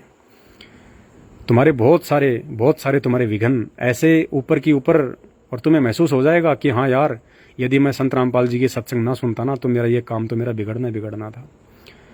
तुम्हारे बहुत सारे ऐसे काम सार देगा वो परमात्मा, जो काम आज तुम्हारे, जो शारीरिक रोग, जो बीमारियां, जो परेशानियां, जो टेंशन, जो आर्थिक परेशानी तुम्हारी, जो ये भक्तियां करते करते भी, कावड़ लाते लाते भी, पैदल यात्रा करते करते भी, शनि महाराज को तेल जो है वो चढ़ाते चढ़ाते भी तुम्हारी कोई परेशानियां हल नहीं हो रही, मात्र संत रामपाल जी के सत्संग सुनने से कुछ दिनों में देखना तुम्हारे काम ऐसे बढ़ना शुरू हो जाएंगे, ऐसे तुम्हें पता भी नहीं चलेगा। तुम कहोगे यार वास्तव में तो भगवान आया हुआ धरती पे, भाई ये परमात्मा, अगर नहीं जानकारी होती तो क्या होता। तो ठीक है भाई और बहनों, मैं तो थोड़ी सी आकाश में बिजलियाँ चमक रही थी उस समय, तो थोड़ा सा आप लोगों का ध्यान आकर्षित करना था। इस बहाने परमात्मा ने थोड़ी सत्संगति करवा दी, थोड़ी परमात्मा की ज्ञान चर्चा हो गई। आप लोग तो अभी, आप लोगों को तो इतना भी नहीं पता है, ये जो आधा 1 घंटा जो आपकी हमारी बातचीत हुई है ना, ये भी एक मतलब सत्संग है, ये एक छोटा सत्संग है, क्योंकि हमने उस परमेश्वर की बात की है, हम उस परमात्मा की महिमा कर रहे थे, हम परमात्मा के विषय में बात कर रहे थे। तो कहते हैं सत्संग की आधी घड़ी और तप के बरस हजार, तो भी बराबर है नहीं कहे कबीर विचार। यानी पूर्ण परमात्मा की अगर 2 मिनट भी कोई महिमा कर ले तो कहते हैं देवी देवताओं की लाख जन्म की भक्ति से भी ज्यादा फायदा है। और कहते हैं एक ने कही दूजे ने मानी, कहे कबीर वो दोनों ज्ञानी। तो आप लोगों को तो मेरे द्वारा जो बातचीत हो रही है, आप जो ये सुन रहे हैं संत रामपाल जी की महिमा, भगवान की महिमा, इससे भी ना जाने आपके कितने पाप कट जाएंगे। आपको तो इन देवी देवताओं की लाख जन्म की भक्ति से ज़्यादा फायदा तो ये 1 घंटे की हमारी जो वार्ता हो रही है, जो हरी चर्चा हो रही है संत रामपाल जी के विषय में, उस कबीर परमात्मा के विषय में, इससे भी तुम्हें इतना लाभ हो गया होगा। इतना लाभ तुम्हें उन देवी देवताओं की लाख जन्म की भक्ति से नहीं हो सकता। लेकिन इस बात को तुम उस समय समझ पाओगे जब तुम संत रामपाल जी के सत्संग सुनना शुरू करोगे। उससे पहले कुछ भी पल्ले नहीं पड़ेगा। केवल गाड़ियां निकालोगे, गाड़ी निकाल के अपने कर्म फोड़ोगे, अगले जन्म में 84 लाख योनियों में जाओगे। इससे ज्यादा कुछ नहीं होगा। तो भाई और बहनों, हाथ जोड़ के प्रार्थना है, मैं आपका शुभ चिंतक हूँ, मैं आपका असली भाई हूँ, ये समझ लेना आप, जो आपको इतनी अच्छी सलाह दे रहा हूँ। नहीं, लोग बकवाद करते हैं, लाइव आके बकवाद करते हैं लोग, उल्टे सीधे काम बताते हैं, ये कर ले वो कर ले, हैं फालतू के 10-10, 15-15, 20 मिनट के फालतू के वीडियो बनाते हैं। उसकी औरत ने ये कर दिया, उसके साथ भाग गई, और ये तो मेरी बीवी थी, तेरे साथ कहाँ से आ गई। इस प्रकार की वीडियो बना के दुनिया का समय बर्बाद कर रहे हैं, दुनिया का दिमाग खराब कर रहे हैं, जनरेशन बिगाड़ रहे हैं। समझो, इन चीज़ों को समझो। और आपको जो ये सलाह दी जा रही है लाइव के माध्यम से, ये आपके काम आएगी भयंकर। ये आपके वो हित की बातें हैं जिनको आप नादान हो। जब संत रामपाल जी भगवान के सत्संग सुनना शुरू करोगे तो तुम्हारी आंखें खुल जाएंगी कि ये भगवान कहाँ जी रहे थे, हम नरक में पड़े हुए थे। जिनको तुम सुख कह रहे हो ना, सुख, कार, कोठी, गाड़ी, 10-20 लाख का बैंक बैलेंस, ये तो नरक है, नरक। कल को किसी को कैंसर हो जाए, बहुत सारे ऐसे लोग हैं जिनको कैंसर हो रखी है और जिनके पास पैसे की कोई कमी नहीं है। अब ले लो पैसे का सुख, दाल का पानी भी छान के पीता है डॉक्टर के कहने पे, दाल का पानी पीता है, फीकी दाल का पानी छान के। अब चाट ले उन पैसों को, खा ले जलेबी, रसगुल्ले, बिस्कुट खा ले, कहाँ से खाएगा है? इतनी बीमारियां हो रही हैं बिना भक्ति के। पाप कर करके, उल्टे काम कर करके पैसा तो कमा लिया, लेकिन ये नहीं देखा तूने कि जिस तरीके से पैसा कमा रहा हूँ भैया, वो पाप कर्म भी तो मेरा पीछा कर रहे हैं, कहाँ तक बचूंगा। और फिर कैंसर हो जाती है, एड्स हो जाती है, आयरन को लाइलाज जो है कोई बीमारी हो जाती है, और फिर डॉक्टर बोलेगा दाल का पानी पी छान के अब तू। ये दुर्गति होती है। वो पैसा क्या काम आया है? क्या काम आया वो पैसा? कर्म फोड़ दिए। कहते हैं जीवित जग में जूते परे और फिर यम तोड़ेंगे छाती। तो मेरे भाई और बहनों, ऐसे कर्म करने वाले और एकमात्र संत रामपाल जी की भक्ति ना करके अपना जीवन बर्बाद करने वाले इस जन्म में भी दुखी रहेंगे। उनका ये लोक भी दुखी, उनका परलोक भी दुखी। जिसका ये लोक सुखी नहीं, उसका परलोक तो कहाँ से सुखी हो जाएगा। तो ये लोक भी संत रामपाल जी की भक्ति से सुखी होगा। आपको, आपके परिवार में शांति, आपके परिवार में कोई अकाल मौत नहीं मरेगा, कोई बीमारी नहीं होगी, कोई टेंशन नहीं हो। टेंशन होगी नहीं जब तुम्हें ज्ञान समझ में आ जाएगा, जब तुम उल्टे काम करने से तुम डरोगे, संत रामपाल जी की भक्ति करोगे, मर्यादा में रहोगे, अच्छा जीवन जियोगे, उल्टे काम करने की कोई जरूरत ही नहीं पड़ेगी। और संत रामपाल जी की थोड़ी सी सच्ची भक्ति करने से इतने लाभ, इतने सुख दे देगा परमात्मा। तुम्हें चोरी जारी, छल कपट, रिश्वतखोरी करने की जरूरत ही नहीं पड़ेगी तुम्हें। उल्टे काम तो वो करता है जिसको भूख होती है, और इस ज्ञान से फिर तुम्हारी ये मतलब इच्छाएं शांत होंगी कि भाई वो फलाने का लड़का डॉक्टर बन गया, उसने मकान बना लिया, गाड़ी ले आया, तो दूसरे क्या कहेंगे, और देख नालायक तू तो कुछ नहीं कर रहा है, उसका छोरा नौकरी लग गया, ये कर लिया, वो इतने कमाता है। तो वो क्या करेगा बेचारा? वो भी फिर ये करेगा, 2 नंबर के काम करने का प्रयास करेगा, क्योंकि माँ बाप ने एक ही डंडा दे रखा है, पैसे ला पैसे ला पैसे ला।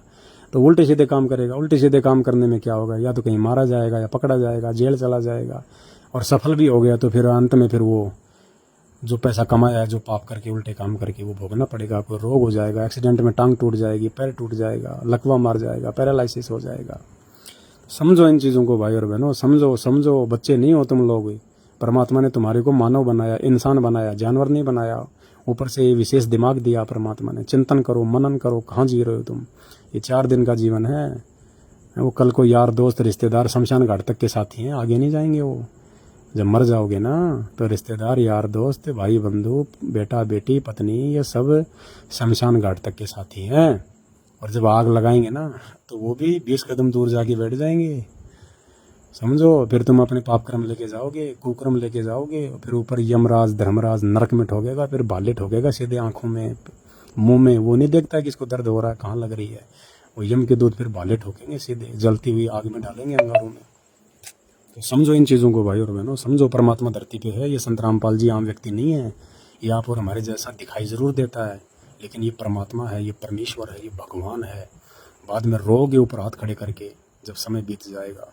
अब समय है, थोड़ा उनकी जानकारी प्राप्त करो, थोड़ा सत्संग सुनो उनके। सत्संग से ही पता चलेगा। हम बच्चे को स्कूल में भेजते हैं, वो किताबें पढ़ता है तभी तो उसको जानकारी होती है। तो संत रामपाल जी ने जो किताबें हमें पढ़ाई अध्यात्म की, ये कुरान पुराण बाइबल सभी धर्मों की सभी पुस्तकें, तो थोड़ा ज्ञान अर्जित करो। महीना 2 महीना सत्संग सुनो, फिर देखो, फिर तुम रोके नहीं रुकोगे। फिर तो तुम्हें पता चल जाएगा कि हाँ यार, हम तो बहुत बड़ी जो है अज्ञानता की नींद में सो रहे थे। बताओ, भगवान हमारी गोद में और हम कहाँ घूम रहे हैं। ओहो, घर में भगवान और हम मंदिरों में ढूंढ रहे हैं। घर में भगवान और हम लोग मस्जिदों में ढूंढ रहे हैं। घर में भगवान हम लोग जो है गुरुद्वारों में ढूंढ रहे हैं।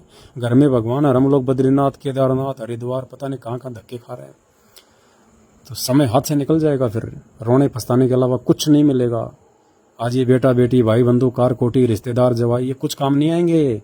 और वैसे भरोसा नहीं, संत रामपाल जी की जो व्यक्ति शरण में नहीं है उसका कोई भरोसा नहीं, वो कब मर जाए कब मर जाए। आप देख रहे हो अपने चारों तरफ, सुबह सुबह अखबार पढ़ते हो, न्यूज़ देखते हो, 5 वहाँ मर गए, 6 वहाँ मर गए, बस खाई में जो है वो गिर गई, इतने आदमी शराब पी के मर गए, इतने आदमी कैंसर से मर गए। उन्होंने सोचा था क्या कि हम मरेंगे, या कोई मरना चाहता है क्या? लेकिन मर गए ना। तो तुम्हारा भी क्या विश्वास है बताओ? घर पे बैठे हो, आराम से खाना खा रहे हो, ऊपर से पंखा टूट के गिर गया, गया भाई साहब। है कोई भरोसा 1 सेकंड का? नीचे बैठ के तुम पैसा गिन रहे होगे, 1 लाख 2 लाख 4 लाख 5 लाख, कल होटल का इनॉग्रेशन है, पैसा लेके चले नहीं कि पीछे से गाड़ी को ट्रक ने ठोक दिया, भाई साहब का 3 2 5 हो गया। है कोई भरोसा? कोई भरोसा नहीं है। फिर काहे में अपने आप में फन्ने खा मान रहे हो, काहे में अपने आप में सूरमा समझ रहे हो। जब तुम्हारे जीवन का भरोसा नहीं है, पानी का सा बुलबुला तुम्हारा जीवन है, कब फूट जाए भरोसा नहीं है। और तुम अपने आप में आगे की प्लानिंग कर रहे हो, होटल बनाऊंगा, ये करूंगा, छोरे को डॉक्टर बनाऊंगा, ये करूंगा। अरे जो काम करना था वो तो तूने किया नहीं। ये मानव शरीर परमात्मा प्राप्ति के लिए मिल रहा है, वो काम तो तूने स्टार्ट किया नहीं। और वो परमात्मा की प्राप्ति बिना सच्चे गुरु की हो नहीं सकती। और सच्चा गुरु वर्तमान में धरती पे केवल संत रामपाल जी है। बाद में रोगे, कुछ नहीं मिलेगा, पछताओगे बहुत भयंकर। ये गधे कुत्ते सुअर बन के यहीं घूमोगे, फिर एक एक टूक के लिए यूं मुंह फाड़ के देखोगे। और किसी ने टूक फेंक भी दिया तो साथ में वो 10 ग्राम मिट्टी और खाओगे। तो समझो इन चीज़ों को। संत रामपाल जी भगवान है धरती पे, ये आम व्यक्ति नहीं है, आम कोई साधारण मनुष्य नहीं है। ये गलतियां आज से पहले राम और श्री कृष्ण के समय भी लोगों ने की थी और रह गए। आज उनकी मूर्तियां पूज रहे हो, पत्थर ही पूज रहे हो, कुछ नहीं मिलने जुलने वाला। तो भगवान धरती पे है भाई, मौका मत चुको। देखो कुत्ता रो रहा है उधर हमारे मकान के साइड में, वहाँ पे ऊपर मुंह करके। और कुत्ता क्यों रोता है पता है भाई? कुत्ता तो हू करता है, लेकिन कुत्ता हू क्यों करता है रात्रि के समय पता है? परमात्मा ने बताया कि जो कुत्ता होता है ना, उसको याद आती हैं, उसको मेमोरीज आती हैं वो पूर्व जन्मों की।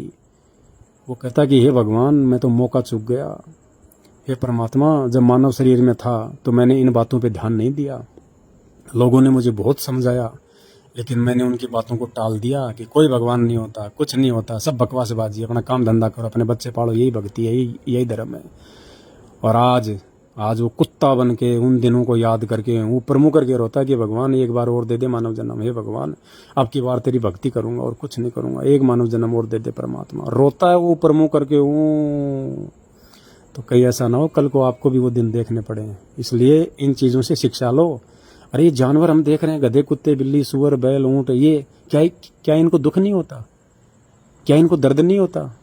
क्या सर्दी आती है तब इनको सर्दी नहीं लगती? गर्मियों में इनको ये गर्मी नहीं लगती?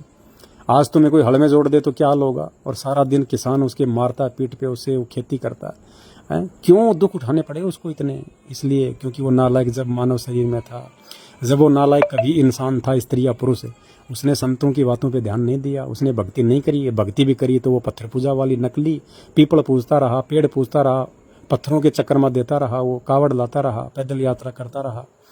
सच्चे गुरु की तलाश नहीं करी जो शास्त्रों में लिखा हुआ है। गांव-गांव में नगर नगर में नकली गुरु बैठे हैं। उन गुरुओं की पहचान उसने शास्त्रों से नहीं करी, ज्ञान से नहीं करी। बस उनकी मीठी मीठी बातों में आके दान धर्म करता रहा, अपना जीवन बर्बाद कर गया। वो गुरु भी नरक में, वो भी नरक में। 84 लाख में दोनों गुरु चेले बैल बन के किसान के खेत में हल जोत रहे हैं। तो भाई और बहनों, समझो इन बातों को। बाद में रोओगे, पछताओगे। परमात्मा धरती पे है, कोई नहीं सुनेगा। एक बार ये मौका चुका फिर कुछ नहीं है। तो माफ़ी चाहता हूँ मेरी बातों से, अगर किसी को कोई दुख हुआ हो, कोई कष्ट हुआ हो, तो मैं क्षमा प्रार्थी हूँ। बाकी ये सच्ची बातें हैं भाई साहब, सच्ची बातें हैं। कहते हैं साचा शब्द कबीर का, और प्रकट किया जगमाही, और जैसे को तैसा कहे सो तो निंदा नहीं। सच बात कहना निंदा चुगली में नहीं आती है। सच बात कहना तो एक महान परोपकार का काम है। शायद किसी को बातें लग जाएं, किसी की बुद्धि में ये बातें आ जाएं और उसका मानव जीवन सफल हो जाए, यदि वो समय रहते संत के सत्संग सुनना शुरू कर दे, उसकी शरण में आ जाए। तो समझो इन चीज़ों को भाई बहनों। अरे आपने और भी तो गुरु बना रखे हैं दुनिया भर के, वो कौन से भगवान है?